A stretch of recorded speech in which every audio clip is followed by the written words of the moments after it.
नमस्कार, प्रणाम। मैं अंशु कुमार आप सभी का स्वागत करती हूँ ग्रीन टीवी में और आज के इस किसान चौपाल में जो हम वाराणसी में लगा रहे हैं। और ये कार्यक्रम हम उत्तर प्रदेश कृषि विभाग के सहयोग से और धानुका एग्रीटेक के सहयोग से कर रहे हैं, जिसका मकसद है कि हम आपको सब्जी प्रबंधन और एकीकृत हानिकारक कीट प्रबंधन के बारे में जानकारी दे सके। और जिसके बारे में जानकारी देने के लिए हमारे साथ कई सारे एक्सपर्ट हैं।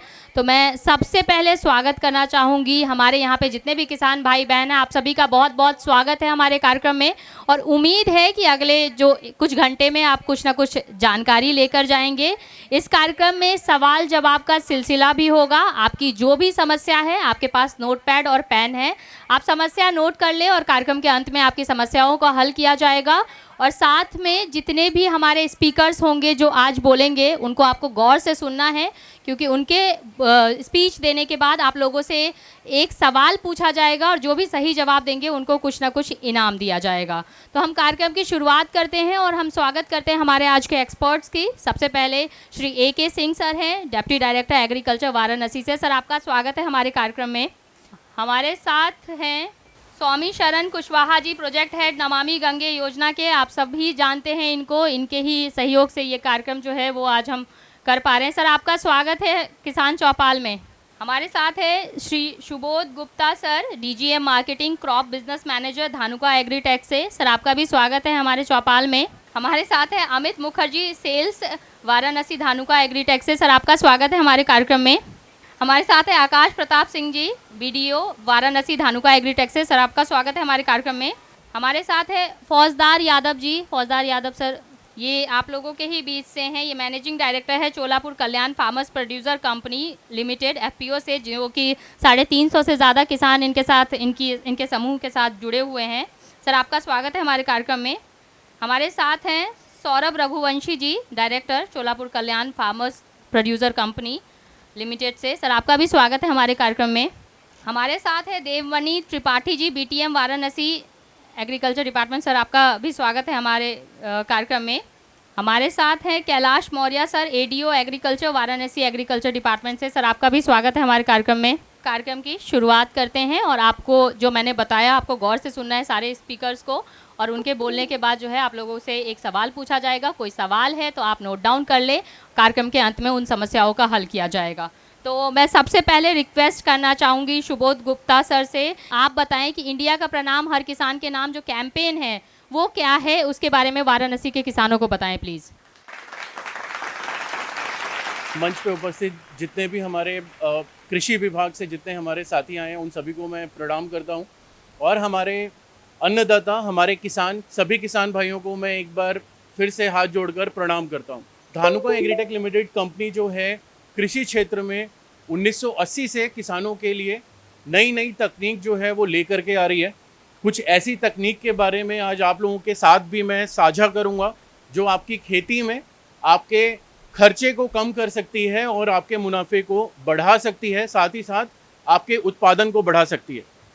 आप जानते हैं जैसा कि कोविड के समय में हमारा सभी व्यवसाय जो है वो बाधित हो चुके थे, लेकिन कृषि था, आप लोग थे जिन्होंने हमारी अर्थव्यवस्था को रुकने नहीं दिया और हम सुबह शाम दोपहर खाना हमारे को मिलता रहा। तो इसी को देखते हुए धानुका एग्रीटेक लिमिटेड ने पूरे भारतवर्ष में इंडिया का प्रणाम हर किसान के नाम एक कैंपेन रन किया, जिसमें भारतवर्ष में सभी किसानों को उन्होंने अलग अलग भाषा में अलग अलग जगह पर प्रणाम किया। तो उसी के तहत एक वीडियो जो है मैं आप सभी के साथ दिखाना चाहता हूं। आप सभी वो वीडियो देखिए, क्योंकि वो वीडियो आप ही लोगों के लिए समर्पित है। पूछिए किसी भी किसान से, छोटा हो या बड़ा, कितना बेशकीमती होता है उसके लिए जमीन का एक टुकड़ा। जमीन के उस टुकड़े में हर किसान सपने बोता है। कड़कती धूप हो या आंधी तूफान, फसलों में खुद उगता है, फसलों के साथ सोता है। जानता है मौसम के मिजाज पर उसका बस नहीं है। मेहनत, लगन, उम्मीद, जुनून, बस यही उसकी जिंदगी है। सींचता है खेत को अपने पसीने से, धानुका पर विश्वास से, हौसलों से अपने सीने के। महज अन्नदाता कहने से काम नहीं बनता है। ऐ किसान, तुझे पूरे देश का प्रणाम तो बनता है। धानुका, इंडिया का प्रणाम हर किसान के नाम। बहुत बहुत धन्यवाद। सर बहुत बहुत धन्यवाद आपका। जैसे कि हमने कहा कि जो आज का हमारा विषय है सब्जी प्रबंधन, हम मिट्टी परीक्षण के बारे की इम्पोर्टेंस क्या है उसके बारे में जानेंगे, हम योजनाओं के बारे में जानेंगे, उन सभी चीज़ों के बारे में जानेंगे। लेकिन मैं चाहती हूँ कि फ़िलहाल जो है वो 5 से 10 मिनट में आपके ही बीच से एक किसान हैं जो कि एफपीओ से जुड़े हुए हैं, फौजदार यादव सर हैं, मैनेजिंग डायरेक्टर एफपीओ के। सर मैं चाहूँगी कि आपकी एफपीओ क्या करती है इसके बारे में बताएं आप, और किस तरीके से किसान को जोड़ रही है, और कितने किसान आप लोगों के साथ जुड़े हुए हैं और क्या क्या काम कर रहे हैं, ये सभी चीज़ें जो है वो प्लीज़ बताएं। सभी किसान बंधुओं को मेरा प्रणाम। और यहाँ हमारे एग्रीकल्चर से डिप्टी डायरेक्टर AK सिंह को मैं नमन करता हूँ। मैंने 1 वर्ष से ये एफपीओ चोलापुर कल्याण फार्मर प्रोड्यूसर कंपनी को स्टैंड किया हूँ, जिसमें 336 किसान हैं। 336 किसान है, उसमें जो कुछ जैविक का भी काम हो रहा है। 10 से 15% जो किसान है जैविक पर भी काम कर रहे हैं। उसमें हम लोग का इसमें टर्नओवर लगभग में, भाई तो करीब 1 वर्ष हुआ है, लगभग में टर्नओवर 28 से 30 लाख इसमें है। उसमें गेहूं का भी काम हुआ, धान का हुआ, कुछ गन्ना का भी हुआ है, सब्जी का भी हुआ है, ये धान का भी चल रहा है। इसमें हम लोग ये इस समय जो यंत्रीकरण जो चल रहा है उसमें यंत्र भी हम लोगों के सरकार द्वारा वो 80% छूट पर वो भी मुहैया कराई है, उससे किसानों का भी लाभ हो रहा है। जिसमें हम लोग कुछ अपने तरफ से कुछ यंत्र में मैं एक भूसा कंपाउंड भी लिया हूँ अपने पैसे से हम लोग, और जो सरकार दी है। इससे किसान हम लोग सोच रहे हैं कि इससे किसानों जो संगठन है अच्छा, यहाँ का जो प्रोडक्ट है वो बाहर जाए, बाहर का यहाँ लिया, किसानों के साथ अच्छा काम चले, किसानों को उचित मूल्य मिले, इस पर हम लोगों का काम चल रहा है। मैं तो लगभग में 10 से 15 वर्ष से खेती से ही लगा हुआ हूँ। इसमें जैविक पर भी काम करता हूँ, वो प्राकृतिक पर भी इसमें काम चल रहा है।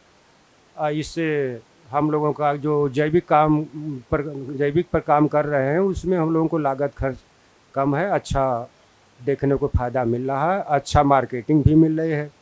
गेहूं मैंने काला आलू का एक तरह से आविष्कार किया, कहीं से ला करके धीरे धीरे पूरे चोलापुर का 2-4 जिलों में पहुंच चुका है। वो भी शुगर फ्री आलू है, हार्ड शुगर फ्री आलू है। काला गेहूं, काला धान, इस पर भी हम लोगों की कंपनी काम अच्छी कर रही है। यही सब में हम लोगों का प्रोग्राम। बहुत बहुत धन्यवाद सर। तो हम अपने कार्यक्रम को आगे बढ़ाते हैं और मैं रिक्वेस्ट करना चाहूँगी NK सिंह सर, आपका भी स्वागत है हमारे कार्यक्रम में। धन्यवाद। मेरे ख्याल से आपको सभी को हमारी तरफ से नमस्कार। और ये हमारा सम्मान करने के लिए कह रही थी, लेकिन मैं चाहूँगा कि इतना अच्छा आयोजन है, मैं इनका सम्मान करूँ अगर आप लोग हाँ बोलें। तो कार्यक्रम को आगे बढ़ाते हैं और मैं रिक्वेस्ट करना चाहूँगी श्री NK सिंह सर को, कृषि विज्ञान केंद्र से। सर आप आएँ और बताएं कि मिट्टी परीक्षण क्यों ज़रूरी है, और इसके अलावा बेस्ट IPM प्रैक्टिसेस कौन कौन सा है जो कि किसान अपना सकते हैं। ग्रीन टीवी द्वारा आयोजित इस चौपाल में उपस्थित उप निदेशक कृषि AK सिंह साहब,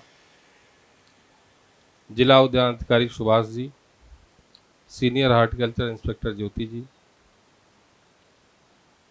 कृषि विभाग के सभी अधिकारी कर्मचारीगण, ग्रीन टीवी से आए हुए सभी अधिकारी कर्मचारीगण, यहाँ पर उपस्थित इस पंडाल में मुनारी में सभी सम्मानित किसान बंधु, महिलाएं। देखिए, जैसा कि मुझे विषय दिया गया है कि मृदा परीक्षण और एकीकृत नाज जीव प्रबंधन पर IPM पे बोलने के लिए आपसे मैं यदि कहूँ मृदा परीक्षण की बात कहूँ, चाहे एकीकृत आईपीएम की बात कहूँ, मृदा परीक्षण भी आईपीएम का एक पार्ट है। बहुत सारे लोग हो सकता है इस चीज़ को वाकिफ ना हो। अगर मिट्टी का परीक्षण किया जाए और सही संस्तुतियों के अनुसार उर्वरकों का खाद, जो आपके खाद हैं, इनका प्रयोग किया जाए तो उसमें भी रोग और कीड़ों की संख्या कम लगते हैं आपकी फसल में। तो पहले मैं मृदा परीक्षण पर चर्चा करूं। आप सभी लोग देख रहे होंगे इधर 2 सालों से जो है बहुत ज़्यादा जो है प्राकृतिक खेती या जैविक खेती की चर्चा चल रही है, और वो इसलिए चल रही है कि कहीं न कहीं हमारी जो मिट्टी है, मिट्टी की अवस्था ऐसी बनी रहे कि आगे भी जो है कि उत्पादन गुणवत्तायुक्त हो और उत्पादन अच्छा हो, ज़्यादा हो। इसलिए जो है मिट्टी की स्थिति को बनाए रखना महत्वपूर्ण है। और उसमें प्राकृतिक खेती के तहत चाहे जैविक खेती के तहत मिट्टी में आप कार्बनिक पदार्थों का समावेश अपनी खेती में करें। मैं आप लोगों से कहता हूं अक्सर कि देखिए, स्थिति थोड़ा सा इससे भी समझिए आप लोग कि जैसे आपके खेत में यदि कोई जानवर थोड़ा सा अगर कहीं गोबर पड़ जाए या किसी जानवर ने गोबर कर दिया हो, और पूरे खेत में वही बीज डालते हैं, खाद भी एक ही जैसा डालते हैं, लेकिन जहाँ पे गोबर पड़ा हुआ होगा वहाँ की फसल अलग दिखती है कि नहीं दिखती है? वो फसल अलग दिखती है। और उसमें होता क्या है कि जैसे आप अपने खेत में बहुत सारे लोग यहाँ बैठे हैं, सब्जी लोग कितने लोग उगाते हैं? जरा मुझे बताएंगे कि सब्जियों में बैगन में कितना डीएपी देते हैं एक बिस्वा में? कोई बताएगा? 1.5 किलो, 1.25 किलो। और जी 10 किलो देते हैं? नहीं बताएंगे। नहीं, आप सही कह रहे हैं। सब्जियों में स्पेशली अगर मैं देखता हूँ बैगन में चाहे मिर्च में डीएपी, अभी ये अच्छे किसान हैं इसलिए आप 1.25 किलो कह रहे हैं, लेकिन बहुत जो ज़्यादातर किसान ऐसे हैं जो कि अगर इस बार अगर 8 किलो डाला है तो अगले साल निश्चित रूप से 10 किलो डालेंगे। डालते हैं कि नहीं डालते हैं? लेकिन आप देखें तो कहीं कहीं किसी क्षेत्र में मिर्चा होता था, बट हाँ, अच्छा ये कह रहे हैं जैविक भी करते हैं इसलिए कम डालते हैं। इसकी भी मैं चर्चा करूंगा थोड़ी सी, और उसके बाद मिट्टी परीक्षण क्यों आवश्यक है ये बताना मैं चाह रहा हूं आपको।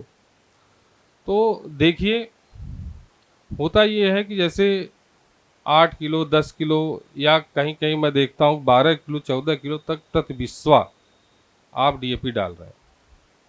और चाहे आप खेत में यूरिया डाल रहे हो, चाहे आप डीएपी डाल रहे हो, अब बहुत जो कंद वाली फसल है उसमें म्यूरेट ऑफ पोटाश डालते हैं, जो जैसे आपका आलू है या गन्ना है या फिर आपके शकरकंद वगैरह है, तो इसमें जो है कि म्यूरेट ऑफ पोटाश का प्रयोग करते हैं आप लोग, या मूली, गाजर, इन सब में कर देते हैं। तो देखिए, ये कहना है कि जैसे आप जो ये इन खादों के जैसे यूरिया आप देते हैं, यूरिया से पौधे को नाइट्रोजन मिलता है, पता है ना। डीएपी से आपका फास्फोरस मिलेगा, म्यूरेट ऑफ पोटाश से पोटाश मिलेगा। तो नाइट्रोजन पौधा सीधे नहीं लेता कि आपने डाला और सीधे पौधा नाइट्रोजन ले लिया। इसका भी बड़ा छोटा रूप होता है, आयन के रूप में, जैसे नाइट्रोजन नाइट्रेट आयन के रूप में या अमोनिया आयन के रूप में पौधा लेता है। डीएपी आज जो फास्फोरस वो फास्फेट आयन के रूप में पौधा लेता है। और इसको लेने के लिए, जो आयन को आयन के रूप में बदलने के लिए आपकी मिट्टी में बहुत सारे सूक्ष्म जीव बैक्टीरिया होते हैं जो इसको बदलने में बड़ी अहम भूमिका निभाते हैं। यदि आपके खेत में सूक्ष्म जीवों की संख्या कम है, तब जो है कि आप 1.25 किलो या जो आप कह रहे हैं 10 किलो चाहे डीएपी दें, चाहे 25 किलो देंगे डीएपी, तो भी डीएपी का समुचित लाभ फसल को नहीं मिल पाएगा। इसीलिए आजकल देखते हैं कभी जो है डीएपी के लिए कहते हैं पीएसबी कल्चर का प्रयोग करिए। पीएसबी कल्चर कुछ है नहीं, फास्फेट सॉल्युलाइजिंग बैक्टीरिया है जिसको आप डाल रहे हैं। जो आपकी डीएपी है वो घुलनशील अवस्था में होकर के और इस अवस्था में बदल जाती है कि पौधे को सुलभ हो जाती है। तो ऐसे में एक चीज़ तो निश्चित रूप से आप समझ ही गए होंगे कि ऑर्गेनिक मैटर को डालना बहुत ज़रूरी है खेतों में। और हम लोग बिना जो है कि पता नहीं, अपने खेत की स्थिति नहीं पता है, लेकिन फिर भी जो है कि हम बेतरतीब तरीके से ज़्यादा से ज़्यादा मात्रा में डीएपी या यूरिया का प्रयोग करते हैं। डीएपी की बस मैक्सिमम अगर मैं देखता हूँ किसी फसल में तो 1.25 किलो से ज़्यादा नहीं कहीं रिकमेंडेशन दिखती है मुझे। 1.25 किलो प्रति बिस्वा। बिस्वा की बात इसलिए कर रहा हूँ कि आपके यहाँ बिस्वा चलता है, नहीं तो एकड़ हेक्टेयर कंफ्यूज करेगा। बिस्वा जो है कि आपके यहाँ अच्छा है। तो बिस्वा में जो है कि आप 1.25 किलो मैक्सिमम आप डाल। दूसरी चीज़, एक चीज़ ये भी है कि जैसे जब आप केवल नाइट्रोजन, फास्फोरस, पोटास ही मुख्य जो पोषक तत्व हैं, यही केवल जरूरी नहीं है फसल में। बहुत सारे सूक्ष्म पोषक तत्व हैं जिनकी भी ज़रूरत है। जैसे पोषक तत्व 16 माने जाते हैं, तो उसमें जो है कि कार्बन, हाइड्रोजन, ऑक्सीजन को निकाल दें तो 13-14 पोषक तत्व हैं जिनको आप देते हैं। लेकिन अगर आप देखें, जैसे अभी गेहूं की आपकी फसल है, गेहूं की फसल अभी जो खड़ी फसल गेहूं की है, इसमें आपने देखा होगा कि पहली सिंचाई के बाद गेहूं में पीलापन आ जाता है। पीलापन गेहूं में 2 कारण से आता है। एक तो कहीं नमी ज़्यादा हो गई, खेत ऊंचा नीचा है तो नमी ज़्यादा है तो भी पीला हो जाएगा। लेकिन अगर पूरी फसल में पहली सिंचाई के बाद यूरिया की टॉप ड्रेसिंग करने के बाद यदि पीला दिखाई दे रहा है तो इसका मतलब खेत में आपके सल्फर की कमी है। तो ऐसे ही जैसे आप धान की नर्सरी डालते हैं तो नर्सरी में पहले 1-2 पौधे आपको सफ़ेद दिखाई देते थे, लेकिन अब इस समय इधर मैं देख रहा हूँ 4-6 सालों से कि नर्सरी में जो 10 से 20% पौधे सफ़ेद हो जाते हैं। ये लोहे की कमी के लक्षण। जो ये सूक्ष्म पोषक तत्व हैं, इनकी मात्रा बहुत कम ज़रूरत होती है। जैसे आप एक एकड़ या हेक्टेयर में 1 से 2.5 चम्मच तक जो है ज़रूरत है। लेकिन अगर ये पोषक तत्व नहीं मिलते तो आपके जो बड़े पोषक तत्व दे रहे हैं, जो ज़्यादा मात्रा में ज़रूरत है जिनकी, वो पोषक तत्वों की भी जो है कि सही तरीके से पौधे के अंदर जाकर के काम नहीं करता। तो इन जो आप, जैसे मैंने अभी उदाहरण आपको दिया कि गोबर में है क्या कि आपके जितने पोषक तत्व हैं, कुछ न कुछ मात्रा में सभी पोषक तत्व हैं। क्योंकि गाय भैंस आप जो खिला रहे हैं वो तो जो पैदा हो रहा है वही नहीं खिला रहे हैं, घास खिला रहे हैं, चाहे भूसा खिला रहे हैं। तो जो ये खिला रहे हैं, इससे जो इसका जो सबसे आप निकृष्ट पदार्थ समझते हैं, अगर वो निकल रहा है, हालांकि वो निकृष्ट है नहीं, उसका एक अलग चर्चा चले तो उसमें बड़ा हो कि मतलब उसका मूल्य क्या है, वो भी अनमोल है। तो लेकिन उसमें सभी तत्व हैं। तो जो आपके जो माइक्रो न्यूट्रिएंट जैसे यूरिया जो डीएपी देते हैं, तो इसको भी अच्छी तरीके से सदुपयोग करने की स्थिति में पौधा आ जाता है या मिट्टी से अच्छी तरीके से पौधे को मिल पाता है। और हम इसीलिए कह रहे हैं कि आप जब बैलेंस के रूप में, एक बैलेंस डोज के रूप में फर्टिलाइजर का प्रयोग करें। अभी बहुत सारी कवायद चल रही प्राकृतिक खेती, जैविक खेती की। जैसा जैविक खेती में अभी हम लोगों ने एक जगह काम किया था कुछ किसानों को लेकर के मेहदीगंज में, और सूक्ष्म जीवों पे, जैसे कंसोर्टियम बोलते हैं, जब 2-3 बैक्टीरिया मिला करके कोई चीज़ बनती है तो उसको कंसोर्टियम बोलते हैं। तो हम लोगों ने जो है सीड ट्रीटमेंट करा करके जो रिकमेंडेड डोज है फर्टिलाइजर की, उसकी आधी मात्रा दिलवाई थी, और उत्पादन कहीं बेहतर था जिसमें उसका जो कंसोर्टियम का उपयोग नहीं हुआ था, उससे जो है कहीं बेहतर उत्पादन था। गेंदे की फसल में हम लोगों ने देखा था कि गेंदे की फसल की तुड़ाई यदि 5 होती है तो अगर आप इन कंसोर्टियम से ट्रीटमेंट कर देने पर यह जो है कि इसकी तुड़ाई 7 से 8 तुड़ाई तक बढ़ जाती है। तो कहने का अभिप्राय यह है कि स्पेशली जब तक आपकी मिट्टी में सूक्ष्मजीव नहीं होंगे तब तक आपकी मिट्टी अच्छी नहीं होगी। सूक्ष्मजीव रहेंगे कैसे? जब आपकी मिट्टी में ऑर्गेनिक कार्बन होगा। ऑर्गेनिक कार्बन कैसे होगा? गोबर की खाद से जाएगा।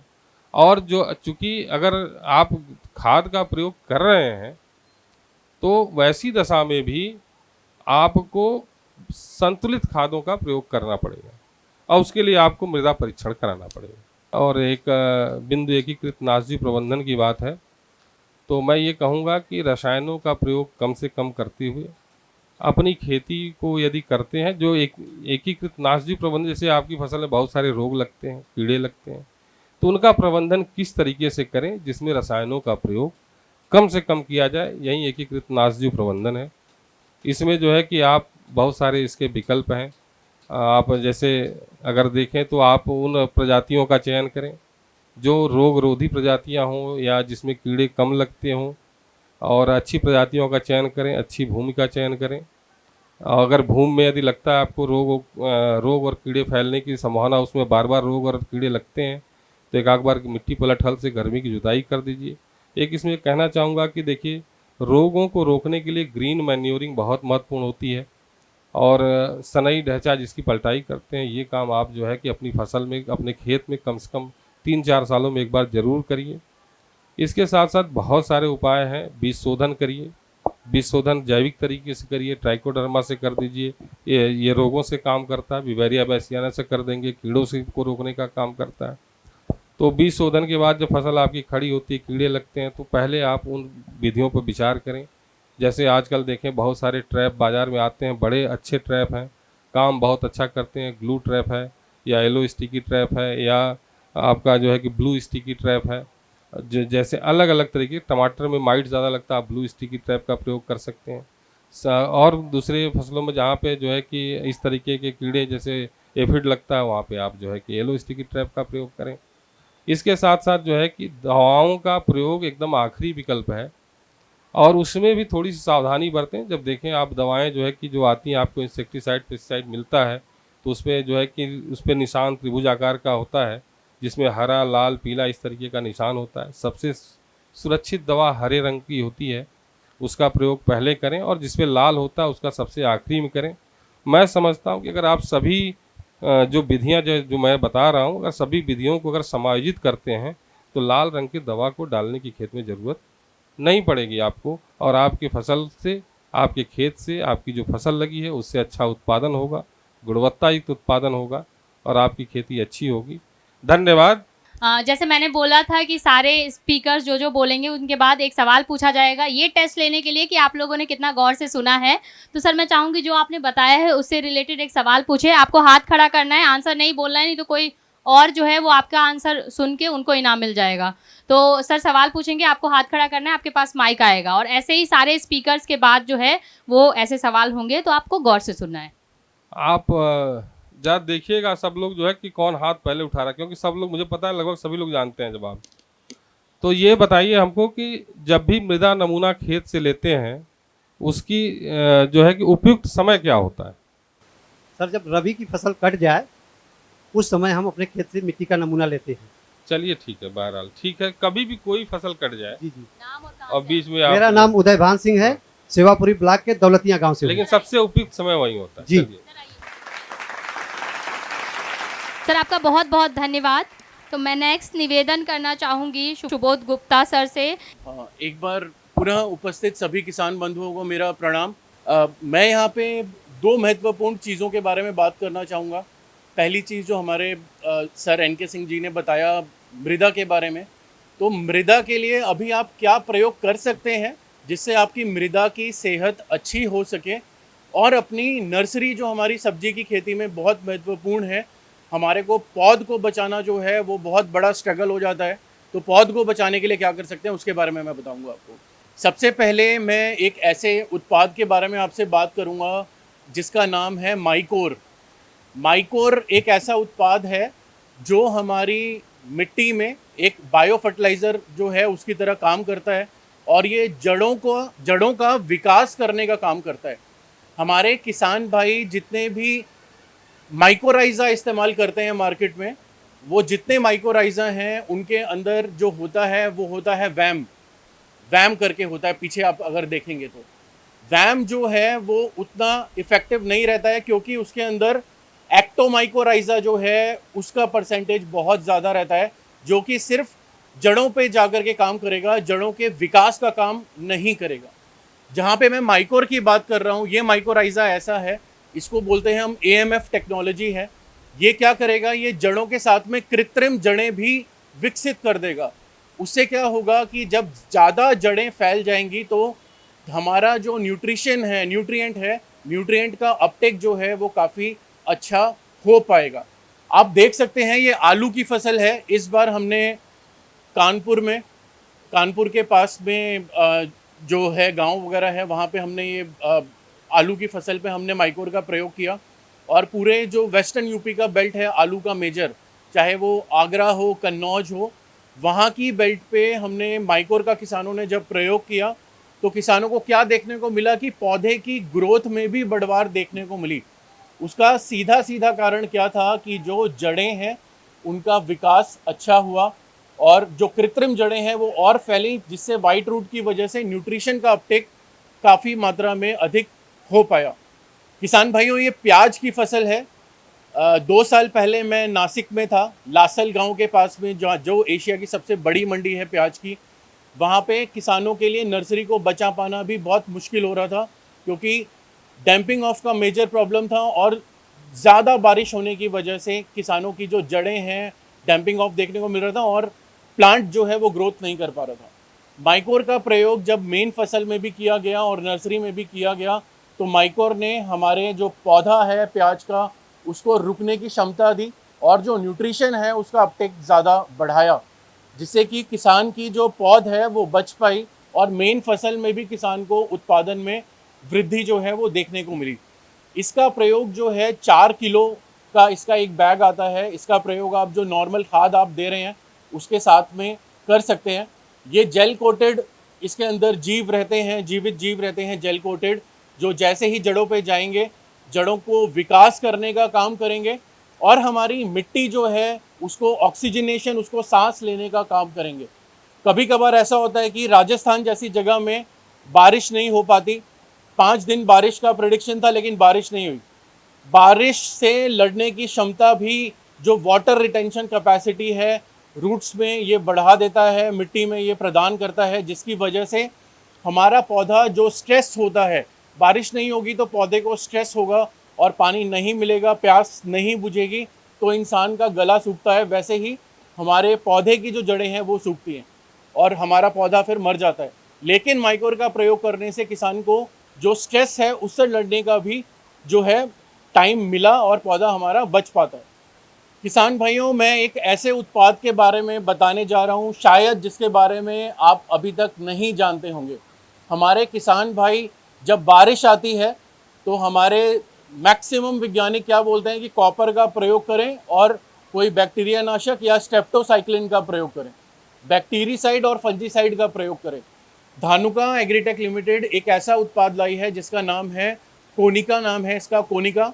और कोनिका का प्रयोग करने से किसान भाइयों को जीवाणुजन्य रोग और फफूंदजन्य रोग दोनों से जो है निजात मिलती है। कॉपर 1960 से हमारे किसान भाई यूज़ करते आ रहे हैं और ये एक कॉन्टैक्ट जो है स्पर्शीय फफूंदी नाशक है। साथ में इसके जो बैक्टीरिसाइड है वो है कासुगामाइसिन। कासुगामाइसिन जो है ये प्लांट एंटीबायोटिक है और अगर मैं स्ट्रेप्टोसाइक्लिन की बात करूं तो ये ह्यूमन एंटीबायोटिक है। महाराष्ट्र में स्ट्रेप्टोसाइक्लिन को 2023 के बाद में किसान इस्तेमाल नहीं कर पाएंगे क्योंकि इसको बैन कर दिया गया है, क्योंकि ये ह्यूमन एंटीबायोटिक है।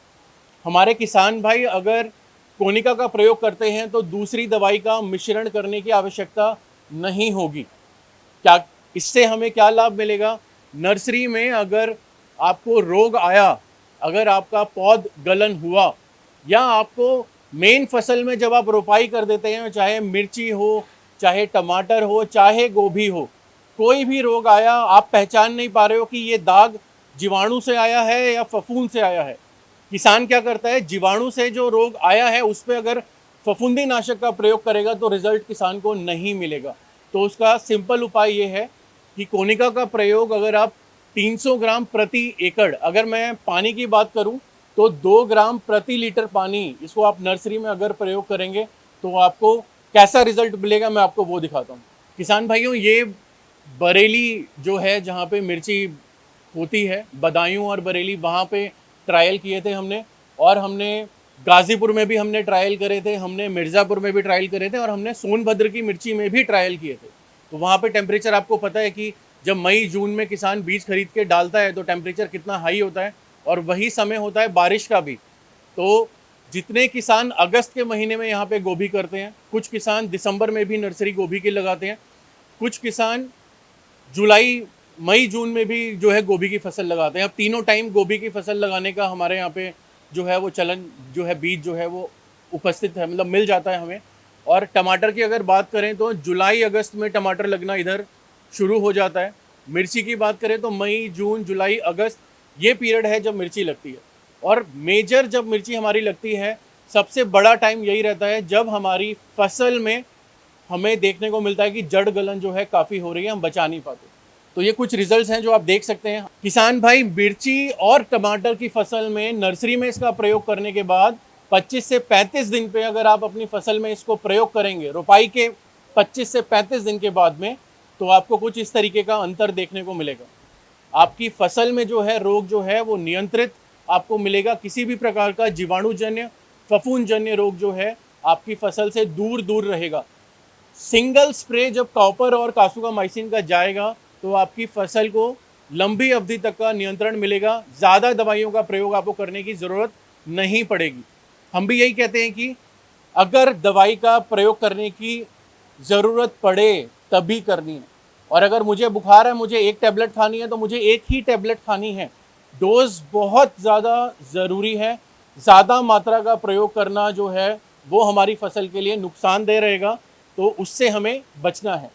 गोभी की फसल में आप देख सकते हैं कंपैरेटिव रिजल्ट है जिसमें जो मेजर प्रॉब्लम है। प्याज की फसल में इसका आप प्रयोग कर सकते हैं।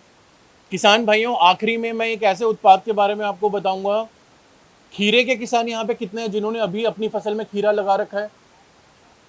खीरे की फसल में डाउनी मिल्ड्यू का एक ऐसा रोग है जो हमारे को मेजर परेशान करता है। तो डाउनी मिल्ड्यू के लिए एमिसल्ब्रॉम एक नया टेक्निकल है जो भारत में पहली बार धानुका लेकर के आया है। और डाउनी मिल्ड्यू का लंबा नियंत्रण जो है इस दवा के प्रयोग से मिलेगा, जिसकी मात्रा 150 ml है। 150 ml का डोज जो है एमिसल्ब्रॉम किरारी ये जो उत्पाद है इसका आपको देखने को मिलेगा। आखिरी में मैं आप सभी को एक और चीज़ ये बोलूँगा कि धानुका का स्टॉल है। आपके खेत से संबंधित कोई भी आपकी फसल में अगर अभी कोई रोग है उसके बारे में आप जानना चाहते हैं तो स्टॉल पे उपस्थित जितने लोग हैं उनसे आप बात कर सकते हैं। मतलब इसी साल हम एक ऐसा प्रोडक्ट लॉन्च करने वाले हैं जो आपका mites, thrips, white fly, borer, सारे इंसेक्ट्स को एक साथ नियंत्रण करेगा। हमने अलग अलग जगह पे इसके ट्रायल करे जहाँ पे माइट्स और थ्रिप्स हमारी मिर्ची की फसल में गुरचा हम बोलते हैं, हमने देखा तो जो गुरचा पत्ता हो जाता है उसको वो खोल देगा, वो पत्ता अपने आप खुल जाएगा और नए पत्ते जो हैं वो और शानदार आएंगे। उस उत्पाद का नाम है डिसाइड, जो हम आपको इसी साल आपकी खेती में लॉन्च करेंगे आप सभी के समक्ष में। बहुत बहुत धन्यवाद। बहुत बहुत धन्यवाद सर। एक सवाल आपको पूछना है, आपको हाथ खड़ा करना है। सचिन, मैंने एक उत्पाद के बारे में बताया जो जीवाणु नाशक और फफूंद नाशक दोनों उसमें शक्ति एक साथ हैं। उस उत्पाद का नाम क्या है और कितनी मात्रा, कितने लीटर पानी में कितना उसको प्रयोग करना है? कोनिका सर नाम आपने एकदम सही बताया, उसकी मात्रा कितनी है? 300 ग्राम 300 ग्राम प्रति एकड़, मतलब 10 टन की 150 लीटर पानी और 2 ग्राम प्रति लीटर पानी। आइए तो हम कार्यक्रम को आगे बढ़ाते हैं और नेक्स्ट मैं निवेदन करना चाहूँगी, श्री ज्योति कुमार सिंह जी हैं, वरिष्ठ उद्यान निरीक्षक वाराणसी से। देखिए, मुझे तो निर्देश दिया गया है कि सब्जी के प्रबंधन या सब्जी के संबंध में स्कीम्स के बारे में बताने में। तो सबसे पहले तो मैं बता दूं कि उद्यान एवं खाद्य प्रसंस्करण विभाग आपके जनपद में कार्यरत है और हमारे यहाँ जो स्कीम चलती है विशेष तौर से संकर साग भाजी की खेती के लिए, वो हमारे यहाँ से आप उसका लाभ ले सकते हैं। उसका बहुत ही आसान तरीका है कि आप, हमारा एक पोर्टल है जो डीबीटी पोर्टल के नाम से जाना जाता है, और सहज जन सेवा केंद्र हो या आपका लैपटॉप, पाम टॉप या आपका मोबाइल हो, उससे आप अपने को जाके उस पर रजिस्टर कर सकते हैं। उसकी जो रिक्वायरमेंट है वो बहुत ही सिंपल है कि आप उस जगह के किसान हो, आपके पास अपनी खतौनी होनी चाहिए, आधार आपका होना चाहिए, एक आपका फ़ोन नंबर होना चाहिए और बैंक अकाउंट डिटेल। क्योंकि जो भी स्कीमें हैं सरकार की वो डीबीटी के माध्यम से आपके पास तक पहुंचाने की जिम्मेदारी है और वो डायरेक्ट बेनिफिट ट्रांसफ़र आपके खातों में होता है। इधर बीच को सरकार ने सुविधाएं दी हैं, सहूलियत दी हैं कि उच्च क्वालिटी के सीड्स जो है हम लोग काइंड डीबीटी के माध्यम से आप लोगों को उपलब्ध करा देते हैं। लेकिन उसको पाने की जो प्रक्रिया है वो वही है, प्रथम आवक प्रथम पावक। जैसे ही आप पोर्टल पर रजिस्टर करेंगे अपने आप को, आपका एक टाइम स्लॉट अलॉट हो जाएगा और डेट अलॉट हो जाएगी कि आप उस टाइम स्लॉट और उस डेट में वहाँ पे जाके आप पंजीकृत हो गए, और होने के बाद फिर आपको उस योजना का लाभ मिलता है। हम आपको काइंड डीबीटी के रूप में जो इस समय वर्तमान में चल रहा है वो है, जैसे शंकर करेला की खेती है, खीरे की है, आप इससे पहले रबी में बात कर लें तो पत्ता गोभी, फूल गोभी, टमाटर की खेती है। तो इसके लिए हम आपको शंकर प्रजाति के बीज उपलब्ध कराते हैं। और इसका जो दूसरा पार्ट है वो बड़ा महत्वपूर्ण है कि हम उसकी मार्केटिंग के लिए भी आपको प्लास्टिक की क्रेट्स उपलब्ध कराते हैं, क्योंकि मार्केटिंग एक बहुत बड़ा समस्या है कि हम अपने क्वालिटी प्रोडक्ट को जब मार्केट में लेके जाते हैं तो वो बहुत बड़ी दिक्कत होती है। तो इसके लिए भी आप हमारे जब उस योजना से जुड़ जाते हैं तो उसका जो बेटर पार्ट है कि वो प्लास्टिक क्रेट्स भी हम आपको निःशुल्क उपलब्ध करा देंगे और वो आप अपनी मार्केटिंग में उसका इस्तेमाल कर सकते हैं। तो ये लाभ आप हमसे डायरेक्ट जुड़ के ले सकते हैं।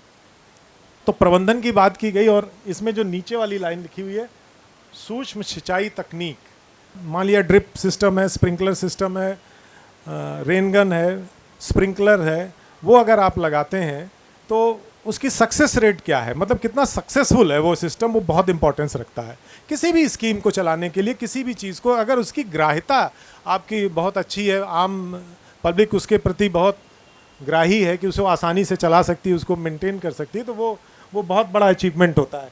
देखिए ये मेरे ट्रेनिंग प्रोग्राम का पार्ट था, जहाँ मैं ट्रेनिंग प्रोग्राम में गया था और उनसे रिक्वेस्ट की थी कि सर मुझे ये स्लाइड चाहिए होगी कि जब हम किसानों के बीच में जाएं तो वहाँ पे ये चीज़ करें। तो ये हमारी जो स्कीम, प्लीज़, हाँ, हमारी जो स्कीम है वो कहती है वाई मोर क्रॉप पर ड्रॉप। प्रधानमंत्री की स्कीम है ना, पर ड्रॉप मोर क्रॉप। ये पर ड्रॉप मोर क्रॉप का जो कॉन्सेप्ट आया उसके जो कारण हैं वो यहाँ पे शो किए गए हैं कि ग्रोइंग पॉपुलेशन मतलब हमारी जनसंख्या इतनी ज़्यादा बढ़ रही है कि हम हर बूंद पानी से हम अपना प्रोडक्शन बढ़ाएं। दूसरा फूड सिक्योरिटी, मतलब कि हमें खाद्यान्न की सुरक्षा भी चाहिए। तीसरा है अनप्रिडिक्टेबल रेन, ये बहुत इंपॉर्टेंट चीज़ है कि हमारी जो बरसात है वो पता ही नहीं कब आएगी। और दूसरी चीज़ आपको बताएं कि वाटर टेबल रिचार्ज करने के लिए ये बहुत ज़रूरी होता है कि बारिश धीरे धीरे लंबे अंतराल तक हो, लेकिन अभी कैसी बारिश हो रही है। दूसरा ग्राउंड वाटर की स्थिति आप देख लें, हरहुआ, हराजी लाइन, पिंडरा, ये सारे के सारे ब्लॉक जो हैं बड़े क्रिटिकल ब्लॉक हैं। लेकिन चोलापुर अपने को ये ना समझे कि हम बहुत अच्छे हैं, आप सेमी क्रिटिकल हैं, मतलब आप भी उसकी तरफ बढ़ रहे हैं जहाँ की पानी का लेवल बहुत नीचे की जाता है। और देख रहे हैं कि अल्टरनेटिव डिमांड्स हमारे पास इंडस्ट्रीज में बहुत ज़्यादा है, तो हमें अपनी क्रॉप को प्रोडक्शन को बढ़ाना है। अब इरीगेशन की जो टेक्निक्स हैं उस पर हम थोड़ा चर्चा कर। हाँ देखिए, यहाँ देखिए कि अगर आप फ्लड इरीगेशन कर रहे हैं, फरो इरीगेशन कर रहे हैं, स्प्रिंकलर कर रहे हैं और ड्रिप, तो आपकी एफिशिएंसी, वाटर एफिशिएंसी देखिए किस तरीके से है। यहाँ पे आप मात्र 40 से 60% पानी जो है इस्तेमाल कर रहे हैं। यहाँ पे जब आप फरो में लेके जाते हैं, जैसे यहाँ पे आप लोग कर रहे हैं कि खीरा भी हम देख रहे हैं यहाँ चोलापुर में लगा है, बीच में नाली बनी हुई है और किनारे आपने खीरा लगा रखा है, तो इसी को हम कहते हैं फरो इरीगेशन। यहाँ पे इससे ज़्यादा आप 50 से 70% तक जो है पानी इस्तेमाल कर रहे हैं, मतलब बेहतर इस्तेमाल करें। अगर आप खेत में 100 लीटर पानी डाल रहे हैं तो 70 लीटर पानी आपके पास उपयोग में है। उसके बाद अब स्प्रिंकलर पे हम आते हैं तो देखते हैं 70 से 85% तक, और क्रॉप आप देख रहे हैं। और उसके बाद जब ड्रिप हम लेते हैं तो 90 से 95%। तो ये हमारी वाटर एफिशिएंसी इतनी ज़्यादा है कि 90 से 95% तक हम ड्रिप के माध्यम से कर सकते हैं। अब ये देखें यहाँ पे कि किस तरीके से हम इरिगेशन करते हैं। देखिए फ्लड इरिगेशन का वो एग्जाम्पल है, और ये देख रहे हैं आप कि ये अनइरिगेटेड स्ट्रक्चर जहाँ पे दिख रहा है पानी का लेवल किस तरीके से है। फ्लड इरिगेशन कर रहे हैं तो सबसे आखिरी वाले पौधे के पास आप देख रहे हैं पानी का लेवल क्या है, और पंप के पास पानी का लेवल कितना ज़्यादा है। और ये अनइरिगेटेड जो है, अंडर इरिगेटेड है, तो पानी किस तरीके से है, कहीं है कहीं नहीं है, और जहाँ नहीं है उसका आप हाल देख रहे हैं। और ये यहाँ पे हम ड्रिप के माध्यम से जब इरिगेशन करते हैं तो आप देखते हैं कि पानी का जो लेवल क्या है, बराबर हर पौधों के पास एक जैसा है। तो अब एक जैसा पानी अगर रहेगा तो बढ़वार भी एक जैसी होगी, फलत भी एक समय पे आएगा, और उत्पादन भी एक जैसा होगा। Next please.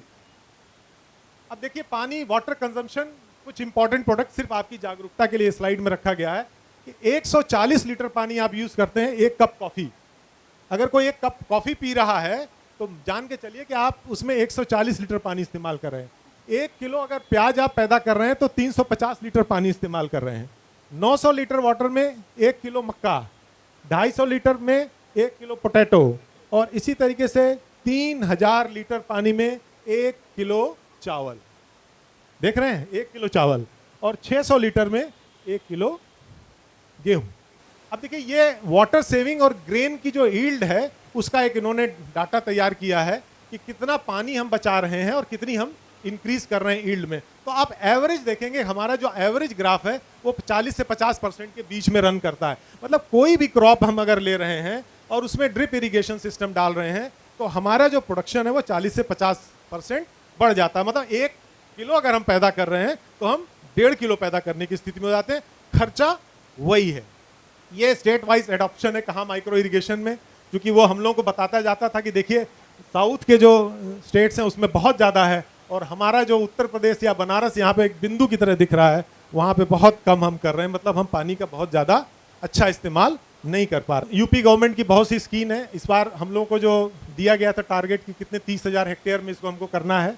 ये देखें स्मॉल एंड मार्जिनल फार्मर्स, और ये सब्सिडी का पैटर्न, ये भी बहुत एक अच्छा उत्तर प्रदेश का एक डाटा हम लोग इसको कलेक्ट किया हुआ है कि हमने सब्सिडी किस तरीके से हम ले रहे हैं। 2006, 7, 8 इस तरीके से धीरे धीरे हमारे पास ये एडॉप्टेशन जो है गवर्नमेंट ऑफ इंडिया से ये डाटा मिला है कि हमारा एडॉप्टेशन बढ़ रहा है। मतलब हम प्रयास कर रहे हैं और आगे की ओर जा रहे हैं। Next please. अच्छा, ये क्रॉप में कितना पोटेंशियल है माइक्रो इरिगेशन में आप देखें, ड्रिप, स्प्रिंकलर और टोटल। तो ये एरिया हमारा जो है सीरियल में देखिए बहुत कम परसेंटेज है, पल्सेस में बहुत कम है, ऑयल सीड्स में देखिए बहुत ही ज़्यादा कम है। तो टोटल अगर हम देखते हैं तो ये हमारा जो एरिया है वो इस तरीके से निकल के आता है। अब देखिए वाई क्रॉप नीड वाटर, ये बड़ा सिंपल सा सवाल है। इसके लिए एक छोटी सी स्लाइड इसमें डाली हुई है कि किसी भी क्रॉप को पानी की ज़रूरत क्यों है। तो पानी की ज़रूरत इसलिए है कि वो कुछ तो अपनी पत्तियों से वापस वाष्प के रूप में या ट्रांसपिरेशन के रूप में छोड़ देती है बाहर, और बाकी चीज़ें वो जो है नीचे आप देखें कि ऑक्सीजन, हाइड्रोजन ये सब मिल के अंदर पत्तियों को जा रहे हैं, और वहाँ पे क्या कर रहे हैं, हमें खाना बनाने की प्रक्रिया को अंजाम दे रहे हैं। तो उसमें पानी की बड़ी ज़्यादा आवश्यकता है। उतनी आवश्यकता है जितना उसको खाना बना ले, और या अपनी पत्तियां अपना तापमान मेंटेन करने के लिए ट्रांसपिरेशन कर लें, जैसे कि वो झुलसे ना। अब देखिए प्रॉपर जो पानी की ज़रूरत है क्रॉप को, वो कहाँ ज़रूरत है, किस तरीके से। इसमें देखिए एक ग्राफ बनाया गया है, और वो ये कहता है, जो लाल रंग की लाइनें लगी हुई हैं वो ये शो करती हैं कि पानी कहाँ से सबसे ज़्यादा एब्जॉर्ब हो रहा है। उसका सेक्शन उन्होंने बना रखा है, और इसके बाहर का जो पोर्शन है वो पानी के लिए, वो पौधे के लिए पानी की ज़रूरत नहीं है। तो उस पर्टिकुलर पीरियड में जो कि लाल रंग से घेरा हुआ है, उसी के अंदर जो पानी उपलब्ध होगा वो क्रॉप उसको लेगा। और कितना परसेंट किस एरिया से ले रहा है वो रीजन देखें कि सबसे कम पानी जो 10% नीचे से, 20% उसके ऊपर से, 30% और उसके ऊपर से, और सबसे टॉप से वो 40% तक पानी ग्रहण कर रहा है। और बाकी जितना भी पानी आप डाल रहे हैं वो नीचे चला जा रहा है और किसी भी मतलब का नहीं है। ये समझ में आ गई बात ना, कि पानी का महत्व क्या है, कितना पानी देना है। अब ये हमारा जो है ये माइक्रो इरिगेशन का गोल क्या है, कि मेरा सिर्फ मतलब यह है कि हमें सिर्फ अपने पौधों को पानी देना है, खेत को पानी नहीं देना है। तो इसलिए जब माइक्रो इरिगेशन हम इस्तेमाल करते हैं तो आप देखेंगे जहां पौधे हैं वहीं पे गीलापन है और पूरे खेत हमारे सूखे हैं। तो सिर्फ हमको पौधों को पानी देना है, मिट्टी को पानी नहीं देना है। इससे क्या होगा कि आप देखेंगे खरपतवार का नियंत्रण आसानी से हो जाएगा, और जो जितना पानी की आवश्यकता हमारी फसल के लिए है वही उपलब्ध उसको होगी, और उतना हम उसको दे देते हैं। अब देखिए यहाँ पे अलग अलग सॉइल्स में किस तरीके से पानी का मूवमेंट होता है। जैसे मान लिया कि आपके यहाँ बलुई दोमट है, दोमट मिट्टी है, तो किस तरीके से पानी जाएगा। अगर बलुई मिट्टी है देखिए पानी किस तरीके से जा रहा है। अगर मध्यम तारी की है और अगर सैंड है, देखिए बालू में कैसे पानी जाता है, सीधा पानी गिरेगा नीचे चला जाएगा। तो ये अलग अलग सॉइल में किस तरीके से पानी का मूवमेंट आपकी जानकारी के लिए इसमें डाला हुआ है। Next please. अब देखिए ड्रिप इरिगेशन सिस्टम, इसमें क्या होता है कि हम पौधे से पौधे पर एक ड्रिपर रखते हैं और उसकी आवश्यकता के अनुसार उसमें से पानी उसमें निकलता है। हर ड्रिपर की एक क्षमता होती है, 4 लीटर 8 लीटर प्रति घंटा। मान लिया कि अगर एक पौधे को 8 लीटर पानी की जरूरत है तो 1 घंटा ड्रिप आपका चलेगा और 8 लीटर पानी उसके पास अवेलेबल हो जाएगा। मान लिया कि अच्छा, अब ये भी एक चीज समझिए कि हर क्रांतिक अवस्था में पानी की आवश्यकता भी अलग अलग होती है। जैसे आप कहते हैं कि जब पहले फसल लगाते हैं तो उसको पानी की जरूरत ज़्यादा है, तो आप उस समय 1 घंटा ड्रिपर अपना चला लीजिए। लेकिन जैसे ही जैसे उसकी बढ़वार हो जाती है और उसकी जो शाखाएं काफ़ी विकसित हो जाती हैं और जब वो फल पुष्प की अवस्था में आता है तो पानी की क्षमता कम है। अब अपने ओपन फील्ड में आप कैसे करेंगे, रोक पाएंगे पानी? खुल गया तो खुल गया। लेकिन यहाँ क्या है कि अगर आपने आधे घंटे के लिए अपना ड्रिपर चलाया तो आधा घंटे में वो 4 लीटर ही पानी देगा, ये आपको पता है। अगर 15 मिनट चलाना है तो वो 2 लीटर पानी देगा। तो ये आप पानी को बिल्कुल पौधे तक कंट्रोल कर सकते हैं, ये आपके हाथ में है। तो इसी सिस्टम से आप उस चीज़ को कंट्रोल कर पाएंगे। ये देखिए, अब ये कुछ पार्ट्स का हमने पार्ट रखा है इसमें। ये इनलाइन ड्रिप क्या होती है, ये जो ड्रिपर है इसके अंदर एक छोटा सा वॉल बना हुआ है और पानी इसी के अंदर से होके उस छेद से बाहर निकलता है। इसको हम इनलाइन ड्रिप करते हैं। क्यों? क्योंकि इसके अंदर ऊपर से ड्रिपर नहीं लगता है। जब हम ऊपर से ड्रिपर लगाते हैं तो उसको ऑनलाइन कहते हैं, और जब ये अंदर की ओर लगा हुआ है तो ये इनलाइन ड्रिप हो गया। ये देखिए ड्रिपर्स हैं, ये ऑनलाइन ड्रिप है, ये इस पाइप के ऊपर से लगाया जाता है तो इसको हम कहते हैं ऑनलाइन ड्रिप, और वो पाइप के अंदर लगा हुआ है इसलिए उसे इनलाइन ड्रिप। अब देखिए इसको किस तरीके से लगाते हैं, लगाने की तकनीक उन्होंने इसमें दिखाई हुई है। छेद कर दिया पंचर से और पंच करने के बाद ऑनलाइन ड्रिप इस पर डाल दिया। अब देखिए अगर किसी बाग में हमको ड्रिपर लगाना है तो उसको कैसे लगाएंगे कि हमारी एक मेन लाइन जा रही है, उससे एक सब्सिडरी लाइन ले ली और एक छोटा सा कर्व उसके सामने बना दिया और वहाँ पे जो है पानी बूंद बूंद करके उस पूरे बगीचे में, तो पूरे बगीचे को सिंचाई करने की जरूरत नहीं है, बस उस पेड़ के पास तक हमें अपने ड्रिपर्स को घुमा देना है। ये देखिए एक लाइन में लगे हुए हैं पौधे, उनमें ड्रिपर से सिंचाई हो रही है, बाकी सब जमीन सूखी हुई है और पौधे में कितनी अच्छी बढ़वा रहे हैं। ये देखिए स्ट्रेट लाइन में आप देख रहे हैं इस तरीके से पानी का किस डिस्पर्सन है। अब पानी को किस तरीके से जब डिस्बर्स होता है, और आप देखें इसको अगर हम फैला के देखें तो उसका फैलाव देखें और ड्रिपर्स में जो फैलाव देखें वो बिल्कुल सीमित एरिया तक है। वो आपका पानी वहाँ दूर तक फैल रहा है और यहाँ पे उसकी सीमित एरिया है। Next please. इरिगेशन का देखिए सही जगह क्या होनी चाहिए, कहाँ पे ड्रिपर आपका जाना चाहिए। अब देखिए यहाँ पे जो लाइन लगी हुई है उसके बीच में 2 ड्रिप लाइन लगी हुई है और इसके इधर और उधर पौधे लगे हुए हैं। तो ये सही तरीका है कि किस तरीके से हमारा ड्रिपर इसके अंदर चलेगा। अब एक ड्रिपर के बारे में बहुत बड़ी कंफ्यूजन होती है जो अक्सर मैं किसानों से कहता हूँ। वो कहते हैं कि साहब हमारे पंप की पावर है और आप पाइप लगवा रहे हैं 2.5 इंची 3 इंची, ये बहुत बड़ी समस्या होती है। तो ये आप बिल्कुल निश्चिंत रहें कि जितना भी बड़ा आपका हार्स पावर का पंप होगा, कितना भी हो, 7 इंची 7.5 हार्स पावर का होगा, उसमें भी 3 इंच से ज़्यादा की डिलीवरी की ज़रूरत नहीं है। क्योंकि कोई भी पंप जो है वो उसकी क्षमता उस पर डिपेंड करती है कि कितने हेड से वो पानी को उठा रहा है। अगर मान लिया कि 100-150 फुट नीचे से पानी उठा रहा है तो कितना प्रेशर बनाएगा, और वही जैसे ऊपर की ओर आएंगे वैसे प्रेशर बनाएगा। तो इसका एक बेसिक फार्मूला हमने रखा हुआ है कि अगर आपका 7.5 हार्स पावर का कोई पंप है और 3 इंच की पाइप लगी है तो 2 से 2.5-3 kg के बीच का प्रेशर उसके अंदर खूब आसानी से चलेगा, और उस पाइप की प्रेशर क्षमता जो है 6 kg तक होती है। तो फटने की तो सवाल ही नहीं उठता है, और वो प्रेशर जरूरी है। क्यों? क्योंकि ड्रिप लाइन में जब तक 1 kg का प्रेशर लास्ट में नहीं रहेगा तब तक बूंद बन के बाहर नहीं निकलेगी। पानी ऐसे बहता हुआ नहीं निकलता, उसको थोड़ा सा फोर्स चाहिए, और जब वो फोर्स मिलेगा तब उस ड्रॉप के रूप में वहां से धीरे से निकलेगा। तो वो 1 kg का प्रेशर होना चाहिए। तो पंप अगर 2.5 से 3 kg पे चल रहा है, सब मेन पे आके प्रेशर 2 kg के आसपास आ रहा है, और लेटरल्स में जाके प्रेशर वो 1 kg, क्योंकि हर जगह प्रेशर थोड़ा थोड़ा ड्रॉप होता है, तो 1 kg पे जाके होगा। और कुछ किसान ये होते हैं जैसे कहते हैं कि साहब हमारे पास पंप तो नहीं है। अगर उनको 500 मीटर छेद का एक डायग्राम बना हुआ है कि अगर 500 मीटर में आपने सब्जी लगाई हुई है और एक ये टंकी लगाई हुई है और इस टंकी की ऊंचाई उसमें लिखी हुई है, इतनी ऊंचाई पे अगर आप टंकी रखें और पानी वहां से सिर्फ ट्यूब्स के थ्रू, सिर्फ लेटरल्स के थ्रू अपने खेत में लाके डाल दें, तो उसी प्रेशर से आपकी 500 मीटर की एक छोटी सी जो बगिया है उसमें ड्रिप सिंचाई हो जाएगी। कोई प्रेशर पंप की जरूरत नहीं है, क्योंकि ये कॉलम प्रेशर जो होता है वो टंकी की ऊंचाई से उसके ऊपर आता है और वो उसकी सिंचाई को कर देगा। तो इसका एक छोटा सा उदाहरण देखा गया है कि जैसा हमारा छोटा सा खेत है उसके हिसाब से हमने इसकी सिंचाई करनी है। हाँ, ये थोड़ी 2-3 चीज़ें हैं जो कि अक्सर किसान पूछते हैं सब ये फिल्टर क्यों लगाएं, ऐसा क्यों करें। देखिए यहाँ पे लिखा हुआ है हाइड्रोसाइक्लोन फिल्टर और ये लिखा हुआ है सैंड फिल्टर। तो हाइड्रोसाइक्लोन फिल्टर क्या है और सैंड फिल्टर क्या है, ये समझने की जरूरत है और कहाँ लगाना चाहिए। देखिए पानी का जो सोर्स है वो 2 तरीके से हो सकता है, कोई तालाब से भी ले सकता है, कोई नहर से भी ले सकता है, और कोई जो है पंपिंग सेट से लेगा। तो अगर पंपिंग सेट से पानी ले रहे हैं तो उसमें अगर आप हाइड्रोसाइक्लोन फिल्टर लगाते हैं तो ये बिल्कुल ठीक है।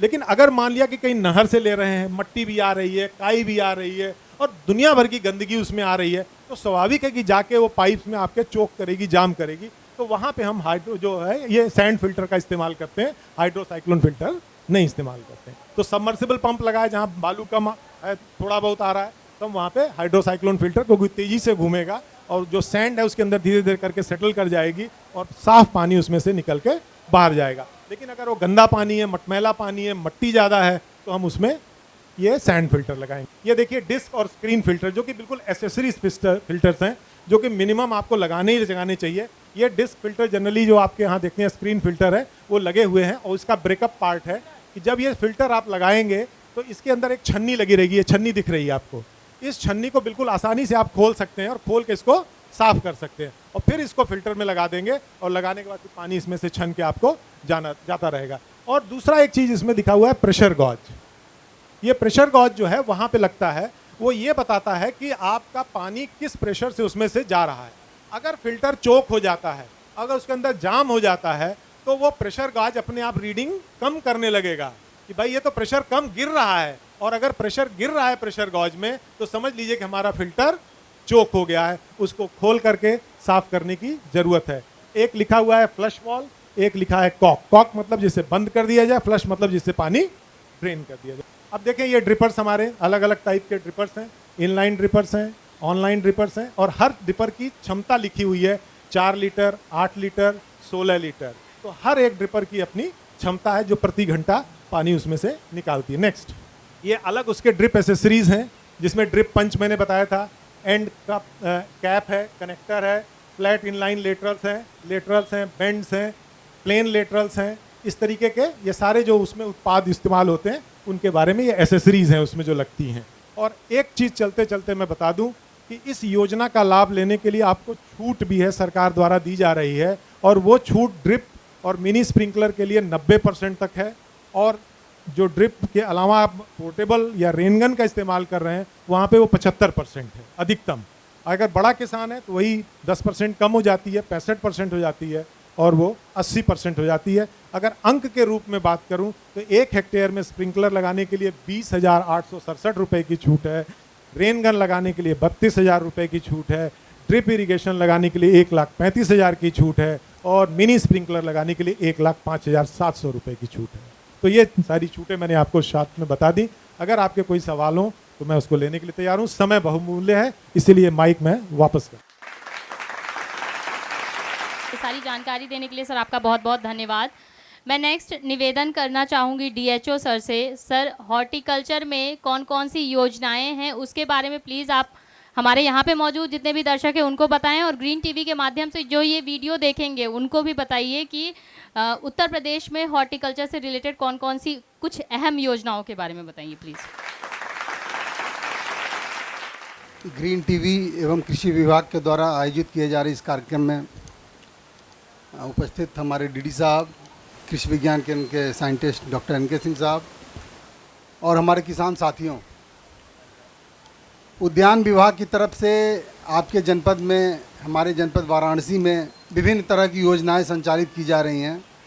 विभिन्न तरह की स्कीम हम लोग यहाँ पे आपके आर्थिक उत्थान के लिए संचालित कर रहे हैं, जिसमें सबसे महत्वपूर्ण जो फ्लैगशिप कार्यक्रम है एक MIDH कार्यक्रम है, जिसमें हम लोग फल, फूल, सब्जी और जो इसके प्रसंस्करण के लिए कृषकों को अनुदान देते हैं। तो सबसे पहले मैं MIDH की चर्चा करूंगा। इस वर्ष जो हम लोगों ने कार्यक्रम कराए हैं और जो हमें इस साल और लक्ष्य प्राप्त हुए हैं, जैसा कि आप जानते हैं कि वृक्षारोपण का समय जो है सबसे महत्वपूर्ण समय तो बरसात होता है, लेकिन बसंत काल जो अभी चल रहा है इसमें भी हम लोग वृक्षारोपण करते हैं। तो हमारा इस साल जो हम लोगों ने बरसात में आम, केला, करौंदा के जो है उद्यान रोपण कराए हैं। केला में हम लोग सब्सिडी देते हैं 2 वर्षों तक। प्रथम वर्ष में यदि कोई किसान 1 हेक्टेयर तक केला की खेती करता है तो पहले साल में हम लोग 30,738 रुपये की उसको सब्सिडी देते हैं। और फिर द्वितीय वर्ष में, चूँकि ये फसल 2 साल तक जाती है, पहले वर्ष में फसल ख़त्म नहीं हो पाती है, 12 महीने 13 महीने में इसकी फसल फलत आती है गौद, तो उसको दूसरे वर्ष में भी हम लोग 10,200 रुपये अनुदान देते हैं। तो लगभग उसको 2 वर्षों में एक बार केला खेती पे लगभग हम लोग उसको 41,000 रुपये का अनुदान देते हैं। तो जो उसकी केला की खेती में जो हमारा औसत जो पौधों की संख्या होती है, लगभग 4,000 से 4,500 पौधे लगते हैं, लेकिन जो हम लोग योजना में देते हैं वो लगभग 3,088 पौधा देते हैं। तो जो हमारी पौधों की लागत होती है वो हमारी इससे निकल आती है, हमारे अनुदान से। बाकी यदि आप केला की खेती करते हैं तो भी हमारे जनपद में इस वर्ष 20 हेक्टेयर हम लोगों ने केला खेती कराया है। यद्यपि इस समय और भी केला खेती का लक्ष्य प्राप्त हुआ है, परंतु अभी केला नहीं लगाया जा सकता है। अन्य फसल जो है बागवानी वाली फसलें जैसे आम, अमरूद, ये अभी हम लोग इस समय लगा सकते हैं। तो केला की खेती की जो मैं बात कर रहा था, तो इससे प्रति हेक्टेयर यदि हम ढंग से इसकी खेती करें तो 5 से 6 लाख रुपए बहुत आसानी से कमा सकते हैं। यदि हम 3,000 पौधों की बात करें तो 3,000 पौध से 3,000 घौद भी हम लोग पा जाते हैं। तो 3,000 घौद यदि हम 200 रुपये की प्रति घौद के हिसाब से बेचते हैं, यदि हम ढंग से, जैसा कि अभी हमारे पूर्व वक्ता हमारे इंस्पेक्टर साहब ने बताया, शाइन ने बताया कि जो माइक्रो इरिगेशन से हम 30 से 45% तक हमारा उत्पादन बढ़ जाता है। तो यदि हम ये उसमें ड्रिप लगाते हैं तो समझिए 35 से 40 केजी तक का हमें घौद प्राप्त होता है। और यदि हम बिना ड्रिप के केला की खेती करते हैं तो 25 से 30 किलो का घौद हमें प्राप्त होता है। और ये 25 से 30 किलो का घौद जो है समय पर समझिए 250 से 300 रुपये प्रति घौद बिकता है। यदि हम औसत उसको 200 रुपये का भी मानते हैं तो 3,000 पौधों में 6 लाख रुपए का हमें औसत आय प्राप्त होती है। और इसमें जो है लागत आपकी बमुश्किल 1.5 से 2 लाख रुपए आती है। तो प्रति 4 बीघा में समझिए 4 लाख रुपए का आपको मुनाफा प्राप्त होता है, 1 लाख रुपए प्रति बीघा। तो ये जो केला की खेती है काफ़ी फ़ायदेमंद है, काफ़ी मुफीद है आपके लिए। और इसके लिए इस जनपद में राइपनिंग सेंटर भी काफ़ी बने हुए हैं, जो आपसे सीधे आपके खेत से आपका केला खरीद लेते हैं। इसके अलावा हम लोगों ने, जैसा कि हमने बताया, आम की खेती और करौंदा दोनों का हम लोगों ने इस साल रोपण कराया है।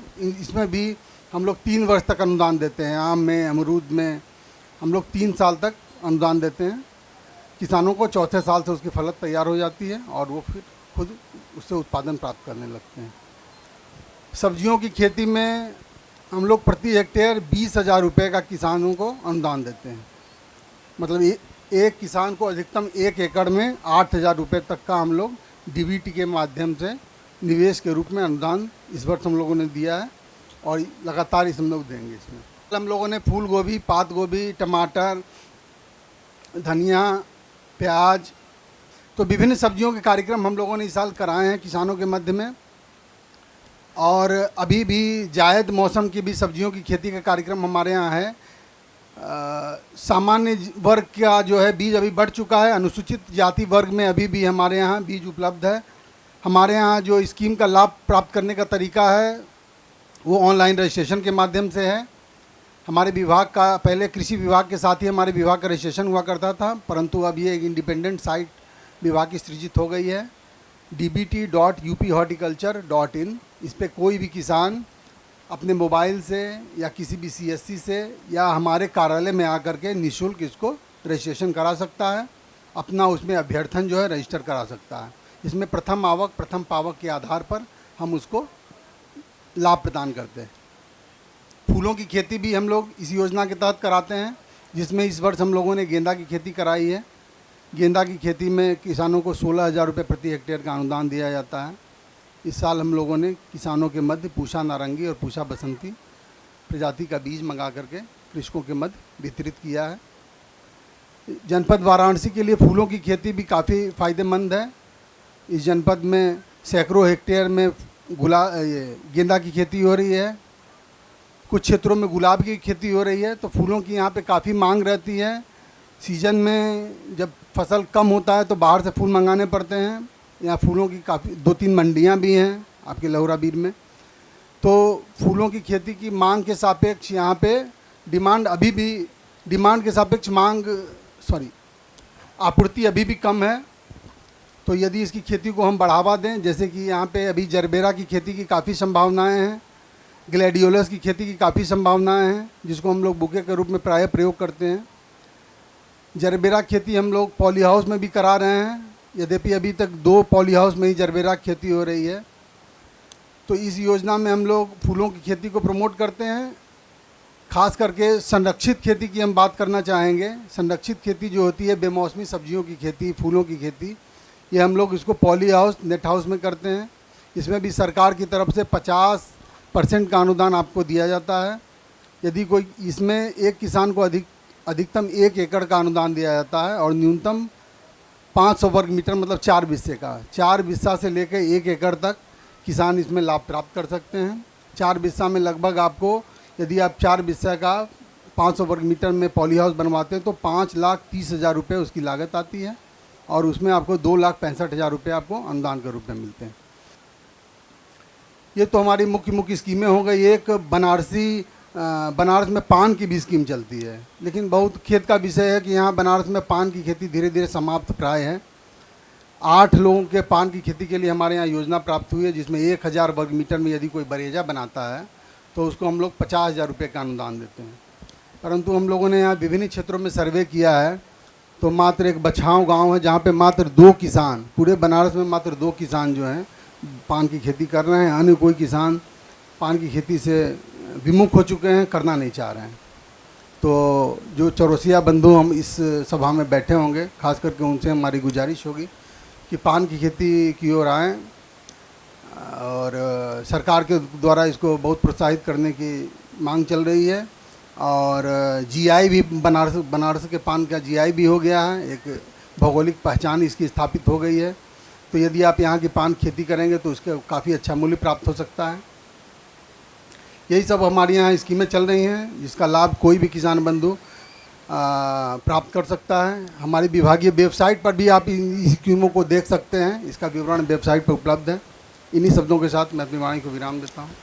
धन्यवाद, नमस्कार। है आपको महिलाएं, पहले जो है वो माइक आप लोगों के पास जाएगा। उम्मीद है आप लोगों की तरफ से जो है वो इस सवाल का जवाब आएगा। सर, सवाल। पान की खेती की बात करेंगे, चूँकि सबसे ज़्यादा प्रोमिनेंट यही है। तो पान की खेती में कितने क्षेत्रफल का के लिए हम लोग अनुदान उपलब्ध कराते हैं? 1,000। हाँ, ठीक है। ये देखिए, सुमन जी ने सही बताया। एग्रीकल्चर डिपार्टमेंट से जितने भी वेटरन्स हैं उन सभी का धन्यवाद देता हूं। और एक बार मैं शुरू करने से पहले ग्रीन टीवी और आरडीएफ इन सभी का धन्यवाद देता हूं।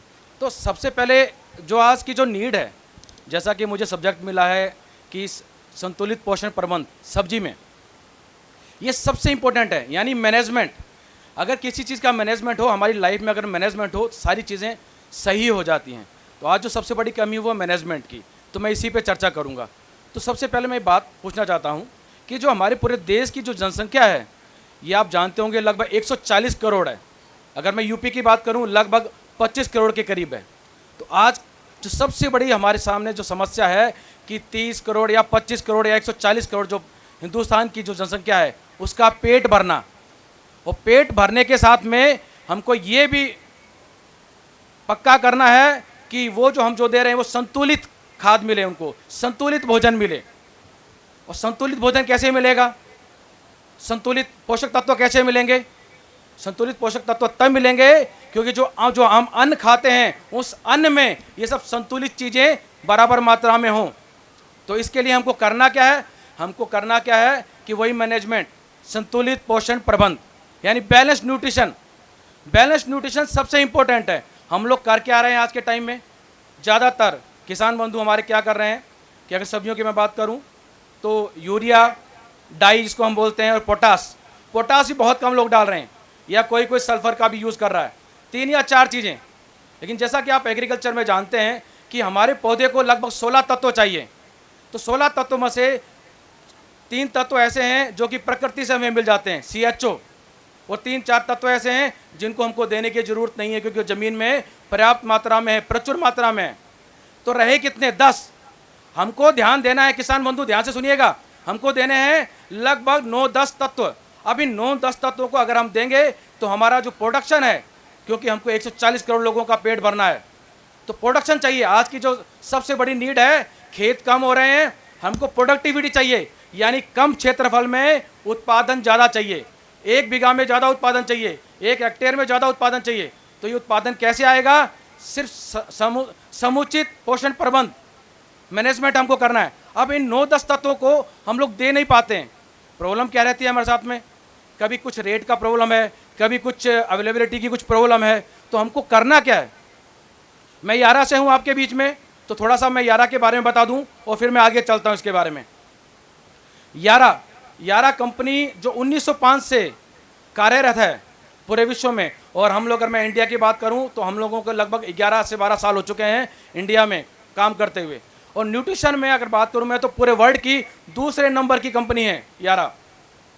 उसके अलावा हम लोग 160 कंट्री में हम लोग अपना कारोबार करते हैं। मैं बात बोलूँ तो उसके अलावा 60 देशों में हम डायरेक्ट, हम लोगों के अब मान के चलिए फैक्ट्रीज़ हैं, डायरेक्ट हम लोग सेल का जो काम है, sales and other services provide करते हैं हम लोग। तो यारा आप अंदाज़ा लगाइए 2 आदमी की ज़िंदगी जी चुकी है, यानी 1905 से आज तक 2000 आज 23 स्टार्ट हो चुका है, तो आप देख लीजिए 118 साल हो चुके हैं। तो अंदाज़ा लगा लीजिए कंपनी कितनी बड़ी है। क्योंकि कोई भी चीज़, कोई भी प्रोडक्ट जब आप यूज़ करेंगे किसी भी कंपनी का, तो सबसे पहले आप ये देखते हैं कि कंपनी कौन सी है, उसके बाद आप क्वालिटी देखते हैं। तो मैंने आपको कंपनी के बारे में बताया, और क्वालिटी से यारा कभी भी समझौता नहीं करती। तो यारा का बहुत से प्रोडक्ट हैं, लेकिन मेरे पास समय कम है, 10 मिनट हैं, तो मैं 1 या 2 प्रोडक्ट के बारे में आपको बताऊंगा, जिसके बारे में अभी बात कर रहा था कि संतुलित पोषण प्रबंध। तो हमारे पास एक ऐसा प्रोडक्ट है अभी जिसको हम यारा मिला के नाम से जानते हैं। अब यारा मिला है क्या, उसके बारे में थोड़ा सा स्लाइड में मुकेश जी से मैं कहूँगा, मुकेश जी थोड़ा सा प्लीज़ को, फिर मैं बताता जाता हूँ, आप लोग थोड़ा सा स्लाइड को गौर भी करते रहिए। यारा मिला ऐसा प्रोडक्ट है जिसमें 9 तत्व हैं। अब 9 तत्व कैसे कि आपको मिलाना नहीं है, या हम लोगों ने मिक्सचर नहीं किया, यूरिया, DAP और पोटास, जिंक, सल्फर, मैग्नीशियम, हमने इनको इकट्ठा करके मिलाया नहीं है। ये मिक्सचर नहीं है, ये मिश्रण नहीं है कोई भी, ये प्रिल है, प्रिल टेक्नोलॉजी है, और ये पेटेंटेड टेक्नोलॉजी है। कहने का मतलब सभी को इस तरह से तैयार किया है, ये केमिकल प्रोसेस है कि सभी के सभी तत्व जो हैं एक दाने में, हर एक दाने में, एक दाने में और हर एक दाने में आपको 9 के 9 तत्व आपके पौधे को मिलेंगे। जैसे कि एक दाना आपके पौधे के पास चला गया, तो ऐसा नहीं है कि उसमें 9 के 9 तत्व आपके पौधे को मिलेंगे। ये नहीं कि एक दाना गया दूसरा दाना गया, इस तरह से नहीं है। मैंने आप लोगों को बताया, तो 9 के 9 तत्व। अब सोचिए, यूरिया, फॉस्फोरस, इसको आप लोग डाई बोलते हैं, पोटास, सल्फर, मैग्नीशियम, उसके बाद बोरोन, जिंक, मैंगनीज, फेरस, ये सभी के सभी 9 तत्व। और इस प्रोडक्ट को पिछले कई सालों से हमारे आसपास सब्जी वाले जितने भी, अगर मैं मिर्च वाली बात करूं, जैसा कि सर लोग बता रहे थे, सोनभद्र की बात करूं, यहाँ सेंसापुर बनारस की बात करूं, या मैं मिर्ज़ापुर की बात करूं, या मैं गाजीपुर की बात करूं, बहुत से किसान हैं और इसके दीवाने हैं। क्योंकि एक खाद, 9 तत्वों वाला खाद आप लोगों को मिलना आसानी से नहीं है, और उसकी टेक्नोलॉजी और बहुत शानदार टेक्नोलॉजी है। अब मैं 2 मिनट इस पर आपका ध्यान चाहूँगा। टेक्नोलॉजी की बात ध्यान से सुनिएगा आप लोग। इसमें यूरिया भी एक अलग फॉर्म में है। अलग फॉर्म में कैसे? जैसे कि आप लोग 45 किलो वाला हमारा भी बैग आता है यारा का, यारा वीरा, वो 2 से 3 दिन में काम करता है, कोई भी यूरिया। लेकिन जो यूरिया हमारे यारा मिला के अंदर है, वो ये मान के चलिए, अगर मैं एक उदाहरण दूं तो आपको उदाहरण याद रहेगा। नॉर्मल यूरिया, अगर आपका ये, मैं आपको कोयले वाला अगर इंजन है, तो जो हमारा इसके अंदर जो यूरिया पाया जाता है, जो नाइट्रोजन नाइट्रोजन का जो रूप पाया जाता है, वो मान के चलिए जेट विमान है, राफेल है। मतलब कि पौधों को सिर्फ नाइट्रेट रूप में मिलता है, और वही नाइट्रेट रूप इसके अंदर यारा मिला के अंदर पाया जाता है। दूसरी चीज़ जो सर ने एक बात बहुत चीज़ बताई कि हम लोग फॉस्फोरस का बहुत यूज़ कर रहे हैं, ज़्यादा यूज़ कर रहे हैं, जितना यूज़ नहीं करना चाहिए। क्यों नहीं यूज़ करना चाहिए? ये चीज़ आप लोगों ने अगर ध्यान दी, और ध्यान से सुनिएगा आप लोग, कि फॉस्फोरस 20 से 25% अवेलेबल हो पाता है हमारी फसलों को। यानी अगर हम लोगों ने एक बैग दिया तो 50 किलो में से कितना होता है भाई? 23 किलो, 23% हुई उसमें, 23% यानी 23 किलो। अब ये मान के 40% के हिसाब से, तो अगर उसमें यूज़ होता है 20%, तो यानी 5 किलो यूज़ होता है। सिर्फ 5 किलो यूज़ हो पा रहा है, और 18 किलो हमारा यूज़ नहीं हो पाता। क्यों? क्योंकि ना तो फॉस्फोरस घुलता है, बहुत कम घुलता है, और ना ही ये चलता है। अगर घुलने की बात करूं, सिर्फ ये 40% घुलता है, और चलने की बात करूं 1 मिलीमीटर भी ये अपनी जगह से नहीं हिलता। सबसे आलसी तत्व है, ना घुलना ना मिलना। तीसरी चीज़ इसकी प्रॉब्लम क्या है, आप लोग देखेंगे साल साल भर 6-6 महीने तक ये पड़ा रहता है। तो हमको करना क्या है, हमको ऐसा प्रोडक्ट यारा मिला में पॉलीफॉस्फेट जो होता है, जो कि पेटेंटेड टेक्नोलॉजी है, और ये पूरा का पूरा 70 से 80% तक घुलनशील है। घुलनशील 100% है, लेकिन अगर मैं पौधे की बात करूं तो पौधे को लगभग 70 से 80% मिलता है। तो आप लोग इसकी तरफ जाएंगे जरूर, इसको आप डीएपी के साथ यूज़ करिए। तीसरी चीज़ मैं पोटास की बात कर रहा हूँ। आप लोगों ने पोटास सुना होगा, एसओपी शायद कुछ लोगों ने सुना होगा। अभी तक हम लोग जो यूज़ करते हैं लाल potash, MOP, muriate of potash, लेकिन इसके अंदर है एसओपी। अब इसमें फ़र्क क्या है, वो सिर्फ पोटास है, ये पोटास विद सल्फर है, प्लस इसकी क्वालिटी ये क्लोराइड फ्री है।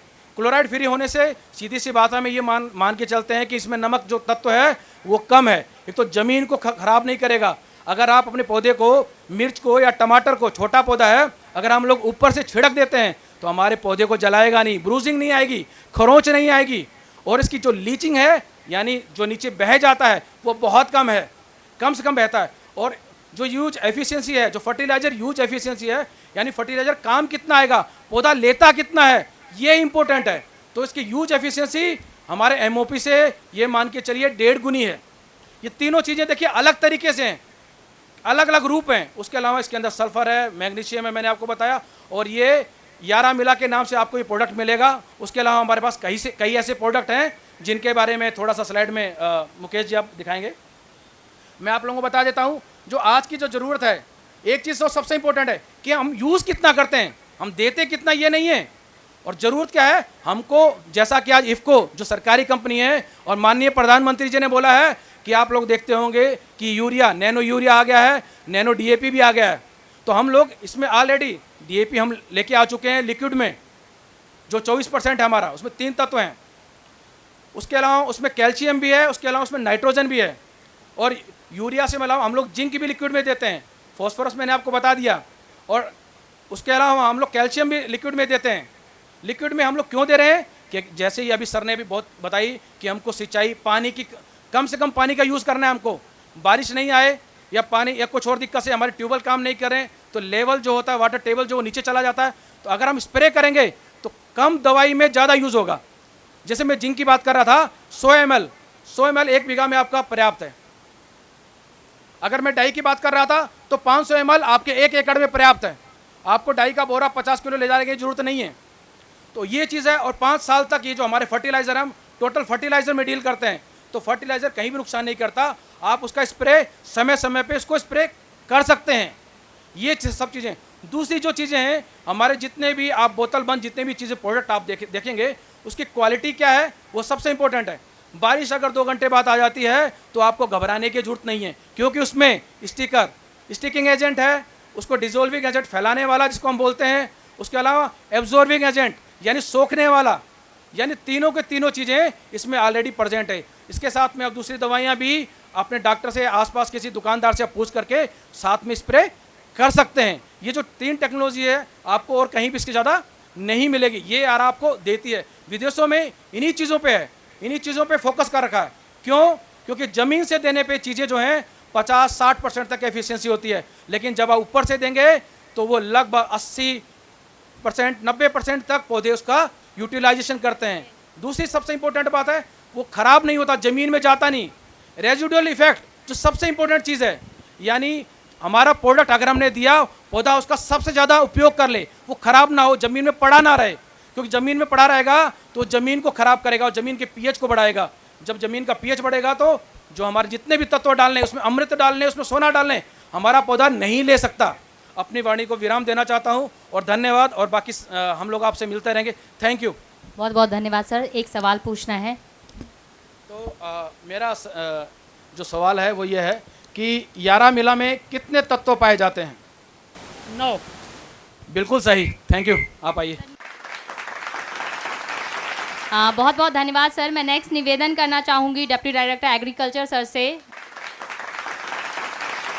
भाई मेरी स्थिति तो है कि रस निकल चुका है,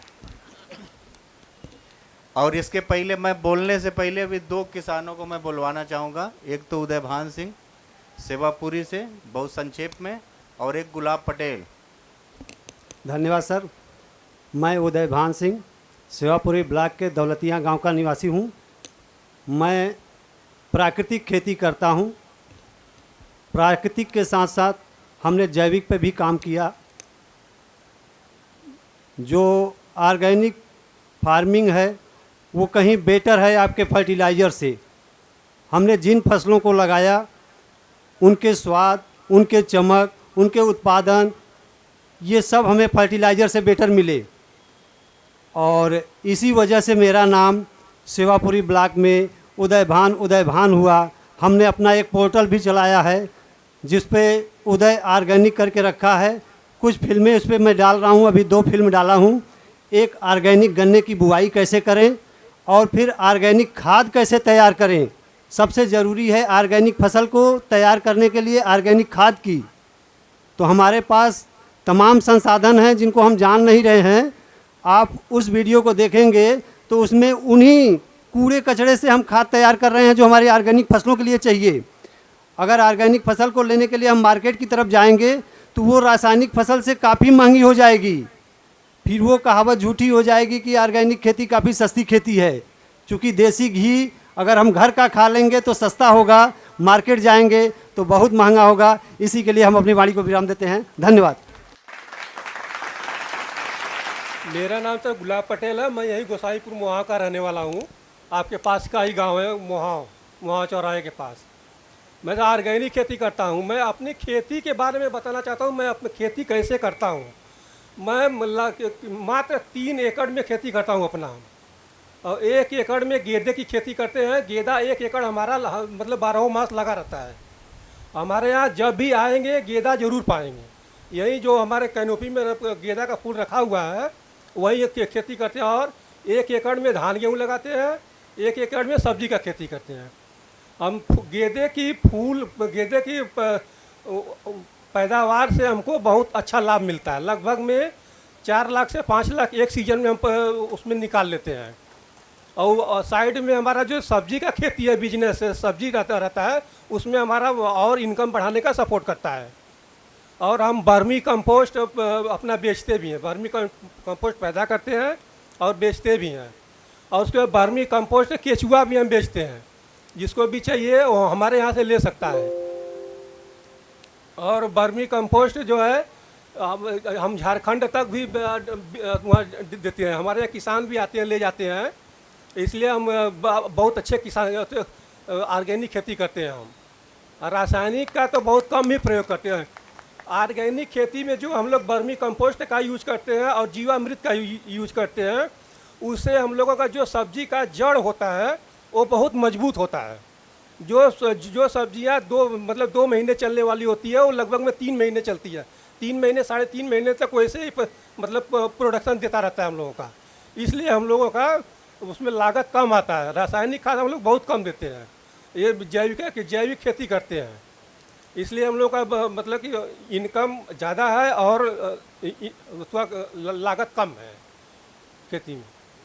ये 1 मिनट गुलाब भैया, देखिए ये जो मुनारी गांव है यहाँ सबसे ज़्यादा गेंदे का उत्पादन होता है। हम आपसे इतना जानना चाहेंगे कि आप पहले जब रासायनिक तरह से गेंदे का पैदावार कर रहे थे उसमें क्या था, अब जैविक कर रहे हैं तो उसमें क्या अंतर है, बस इतना जानना चाह रहे थे।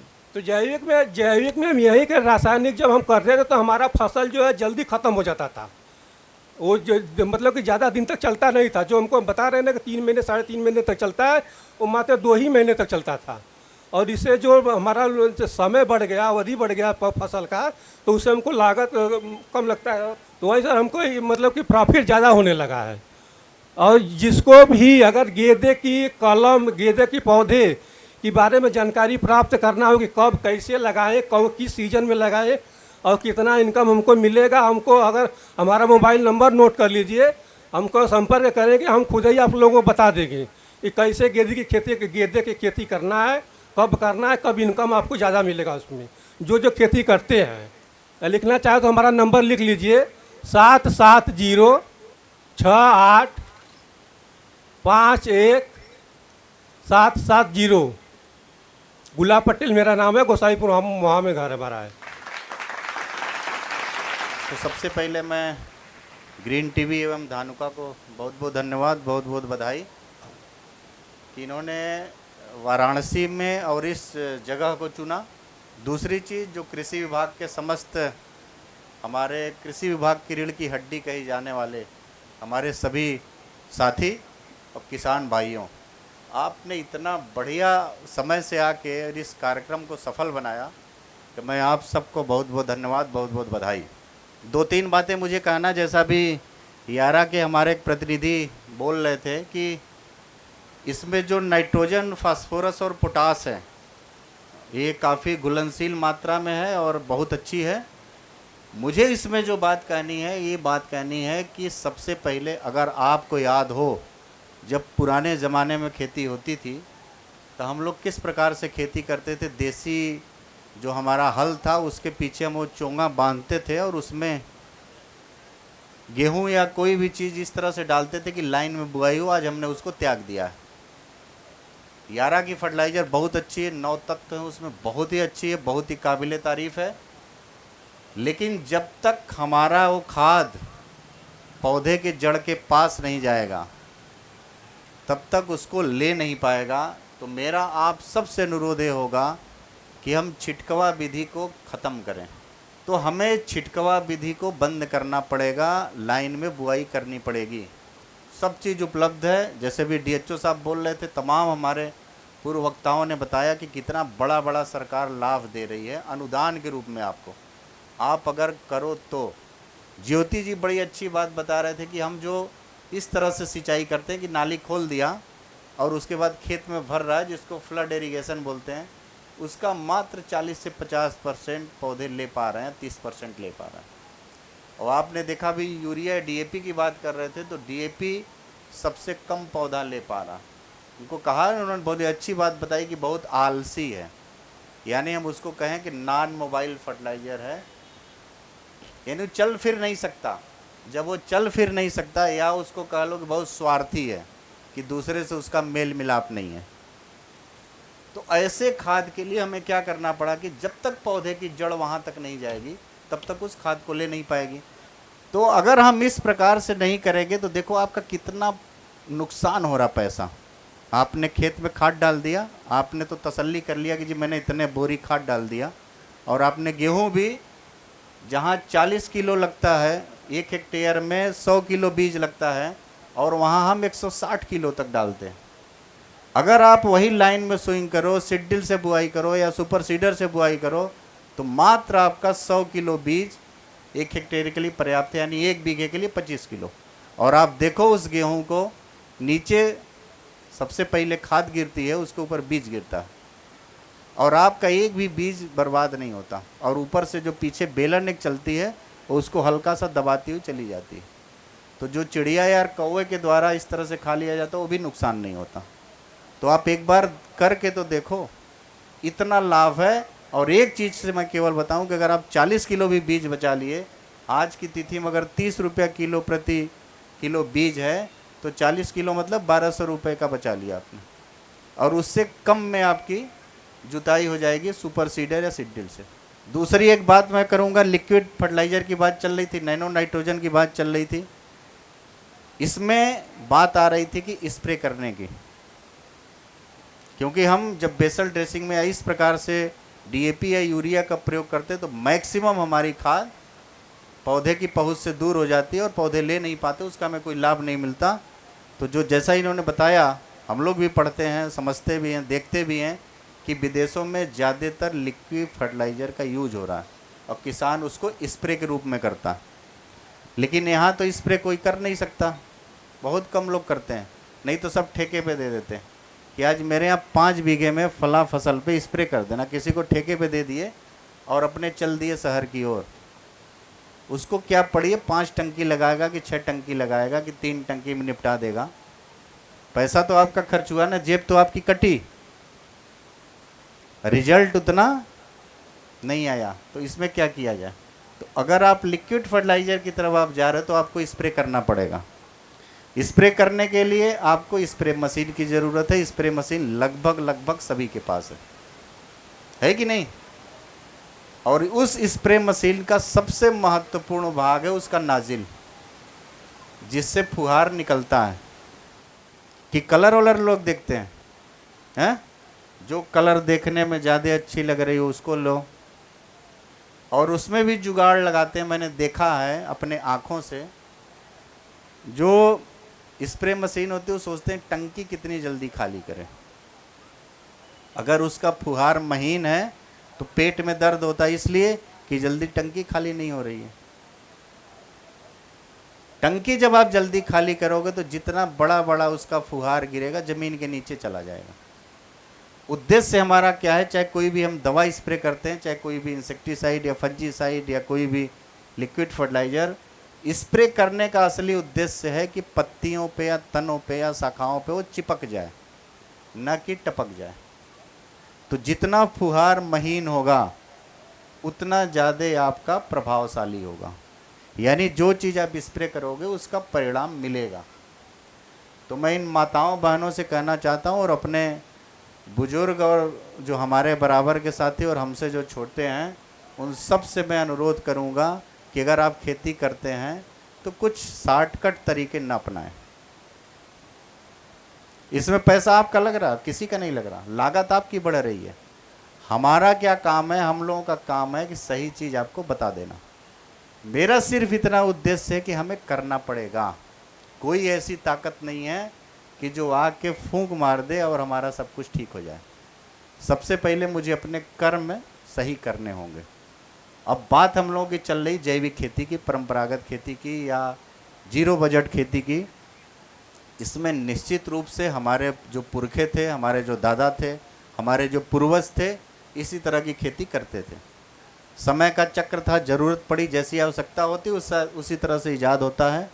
हम लोगों ने ग्रीन रिवोल्यूशन आया, हरित क्रांति आई, जिसके द्वारा कि अधिक अन्न उपजाओ, सबका पेट भरना है। अब आपका इतना अन्न हो जा रहा है कि उसकी वैल्यू धीरे धीरे ख़त्म हो रही है।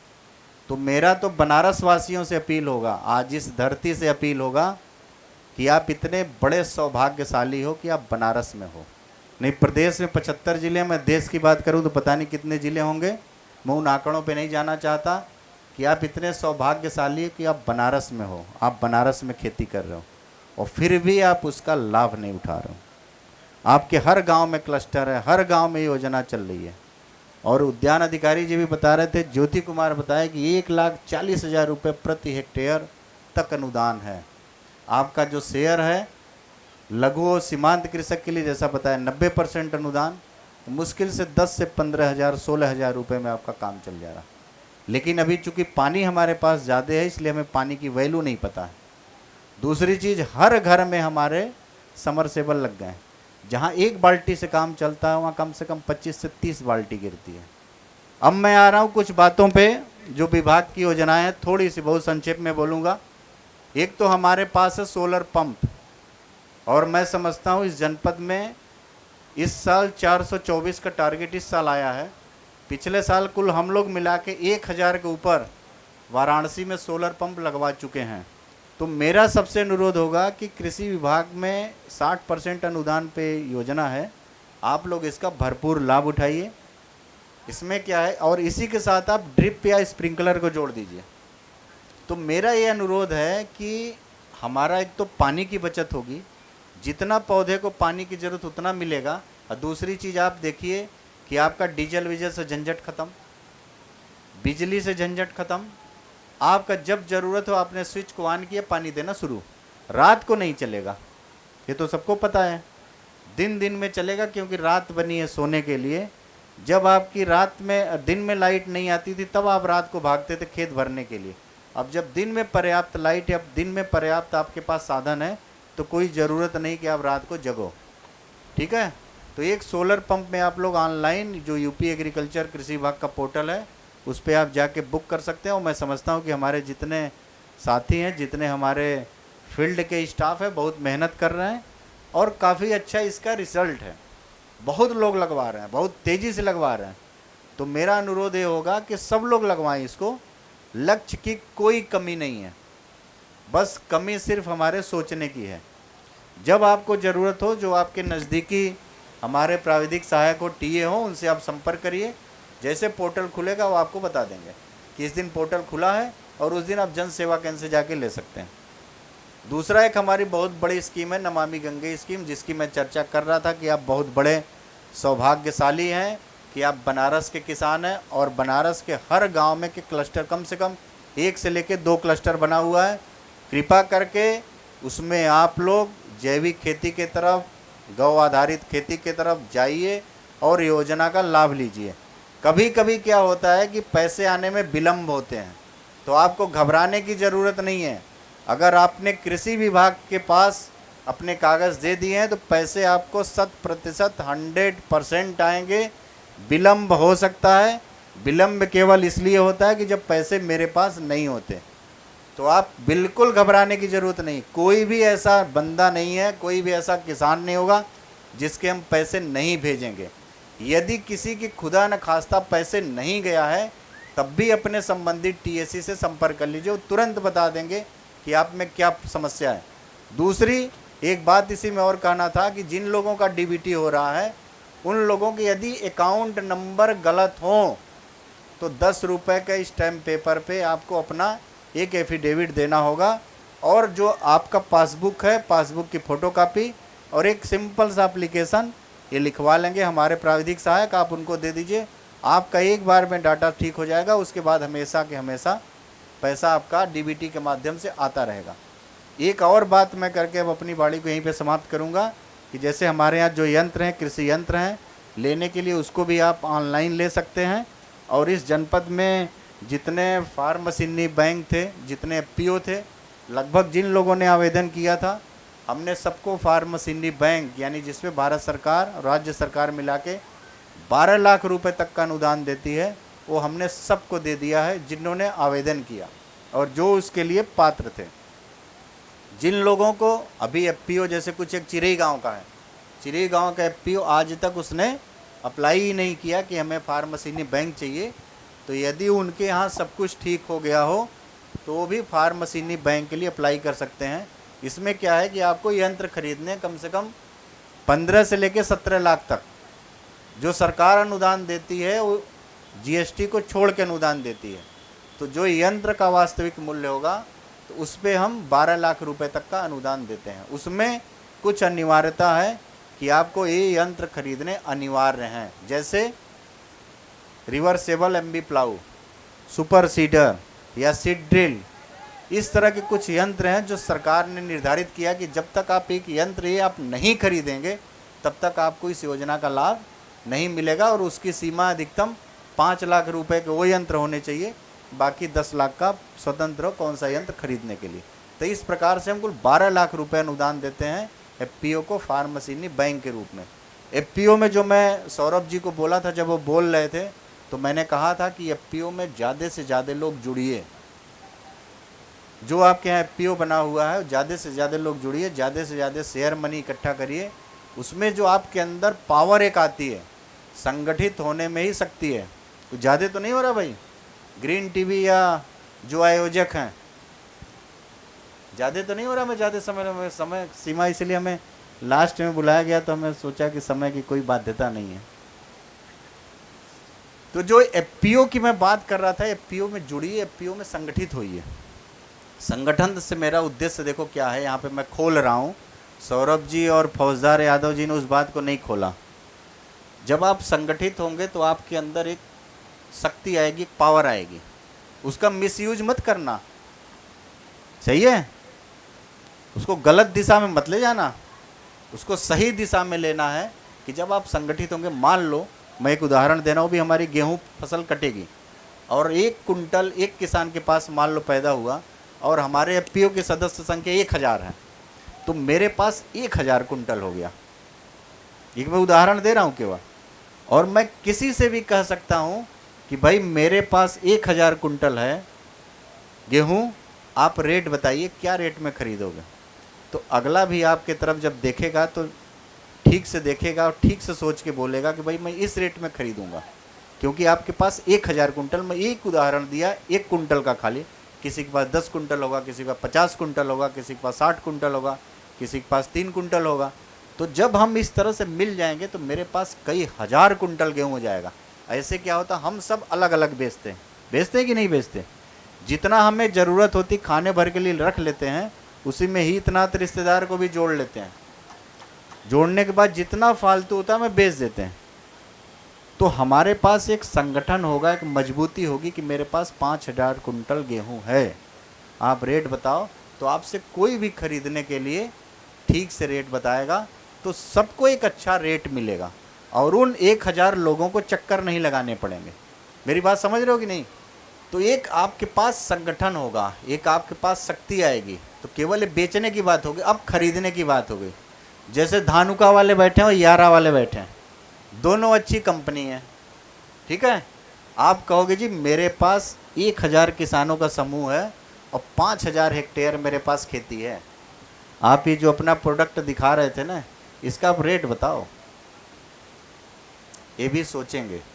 5000 हेक्टेयर ज़मीन वाला मेरे से बात कर रहा, बात कितने लोग कर रहे हैं? 1 से 2 लोग। पैसे क्या है, 5000 लोग जाओगे, कहोगे जी एक पैकेट हमें चाहिए, आप रेट बताओ, तो कहेगा लेना और ले ना जाओ। और जब आप ये कहोगे कि 5000 हेक्टेयर मेरे पास खेती है, तो ये भी सोचेंगे। जो डिस्ट्रीब्यूटर को रेट देते हैं उससे भी डाउन आप करा सकते हो। क्यों? ये आपके पास पावर आएगी तो आप उनसे बार्गेन करके सस्ते में ले लेंगे। देखो दो फायदा कैसे होगा। अब आप अपने एफपीओ को देंगे तो बाजार से सस्ता मिलेगा। एफपीओ के जो सदस्य जुड़े हैं उनका बेनिफिट होगा, होगा कि नहीं होगा? चाहे हम करें 1 रुपया ही सस्ता मिला, अगर 5000 लोगों से तो 5000 रुपये सस्ता मिला नहीं, चाहे 1 रुपया ही मान लो सस्ता मिला। इसी तरह से आप यारा की डीएपी ले सकते हो, यारा की जो कंसोलिडेटेड फर्टिलाइज़र जिसकी बात कर रहे थे कि 9 तत्व हैं, वो आप ले सकते हो। कोई भी चीज़ आप ले सकते हो किसी से भी, और अगला आपके तरफ अट्रैक्ट होगा कि भाई इनको पकड़ो, इनके पास 5000 लोग या 5000 हेक्टेयर ज़मीन है। तो आपको केवल इनको भी डील करना 1-2 लोगों से, 4 लोगों से है, और आपको भी अपने कंपनी से लेना। दोनों का फ़ायदा होगा। एक तो आपको चीज़ सस्ती मिलेगी, अच्छी मिलेगी, और आपको सस्ता मिलेगा। और जो आप 1000 रुपये शेयर मनी लगा रहे हो, तो जो लाभ होगा, इफ़को क्या थी, इफ़को हमारी है, आपकी तो कंपनी है, क्रिप्को हमारी आपकी तो कंपनी, सबका शेयर लगा हुआ है। तो जो आपका लाभांश होगा, चाहे तो आप उस शेयर को बांट लो। बांटने से अच्छा है, मेरा सुझाव है कि आप नए यंत्र लो, जैसे लेजर लाइन लेबलर, तमाम ऐसे यंत्र हैं जो आप ले, सबकी ज़मीन समतल कराओ। जब सबकी ज़मीन समतल हो जाएगी तो आप देखोगे पानी के घंटे कम हो जाएंगे, पैदावार अच्छी होगी। जो भी ज्योति कुमार जी बता रहे थे, ज्योति सिंह बता रहे थे अभी कि देखो एक जगह पानी कितना पहुंचा, एक जगह कितना कम पहुंचा। तो ये जब आपका बराबर रहेगा तो बराबर पानी मिलेगा, तो पैदावार अच्छी होगी, पानी के घंटे बचेंगे। यदि आप डीजल से सिंचाई कर रहे हो तो डीजल कम लगेगा, यदि आप बिजली वाले उससे सिंचाई कर रहे हो तो कम घंटे में आपकी सिंचाई हो जाएगी। तो इस प्रकार से आप इन योजनाओं का आप संगठित होइए, जरा सा चीज़ों के चक्कर में न पड़ो। 1000 रुपये मेरे दिए हैं तो क्या होगा, मुझे क्या लाभ मिलेगा, तत्काल लाभ आप सोचोगे तो आपको कुछ नहीं लाभ मिलेगा। आप उसको दूरदर्शिता के हिसाब से सोचो। जैसे सौरभ जी ने कहा कि यदि आप बाहर जाना चाहते तो वेलकम, कोई दिक्कत नहीं, आप जुड़ोगे, फ़ायदा आपका होगा, दोनों का फ़ायदा होगा, और आपको बार बार यहाँ वहाँ चक्कर नहीं जाना पड़ेगा, आपका कम में काम चल जाएगा, कंपनी आपकी है। तो मेरा सबसे अनुरोध होगा कि एफपीओ के ज़्यादा से ज़्यादा लोग सदस्य बनिए और उसका लाभ लीजिए। तो मैं अब ज़्यादा कुछ ना कहते हुए मैं यहीं पे अपनी बाड़ी को विराम देता हूँ। एक बार पुनः आयोजकों का और कृषि विभाग के और जितने भी हमारे डिपार्टमेंट आए थे, उद्यान विभाग, कृषि विज्ञान केंद्र, इन सब को बहुत बहुत धन्यवाद देते हुए, खासतौर से जो स्टॉल लगाए उनको भी, और किसान भाइयों को, माताओं बहनों सबको बहुत बहुत धन्यवाद देते हुए, और आयोजक ग्रीन टीवी और धानुका को भी बहुत बहुत धन्यवाद देते हुए यहीं पे अपनी बाड़ी को विराम देता हूँ। बहुत बहुत धन्यवाद। तो इसी के साथ मैं धन्यवाद करना चाहूंगी आप सभी का, जितने भी हमारे किसान भाई बहन जुड़े हैं, मैं आप सभी का बहुत बहुत धन्यवाद करना चाहूंगी कि आप लोग यहाँ आए, आपने अपना कीमती समय हमें दिया और ध्यान से आपने सुना। उम्मीद है कि आपको ये कार्यक्रम पसंद आया हो। मैं स्वागत करना चाहूंगी यहाँ पे जितने भी एक्सपर्ट हमारे साथ हैं, मैं आप सभी का बहुत बहुत धन्यवाद करना चाहूंगी। आप सभी का बहुत बहुत धन्यवाद, हमें आपने सहयोग दिया और इस कार्यक्रम को सफल बनाया। तो फिलहाल के लिए मुझे दीजिए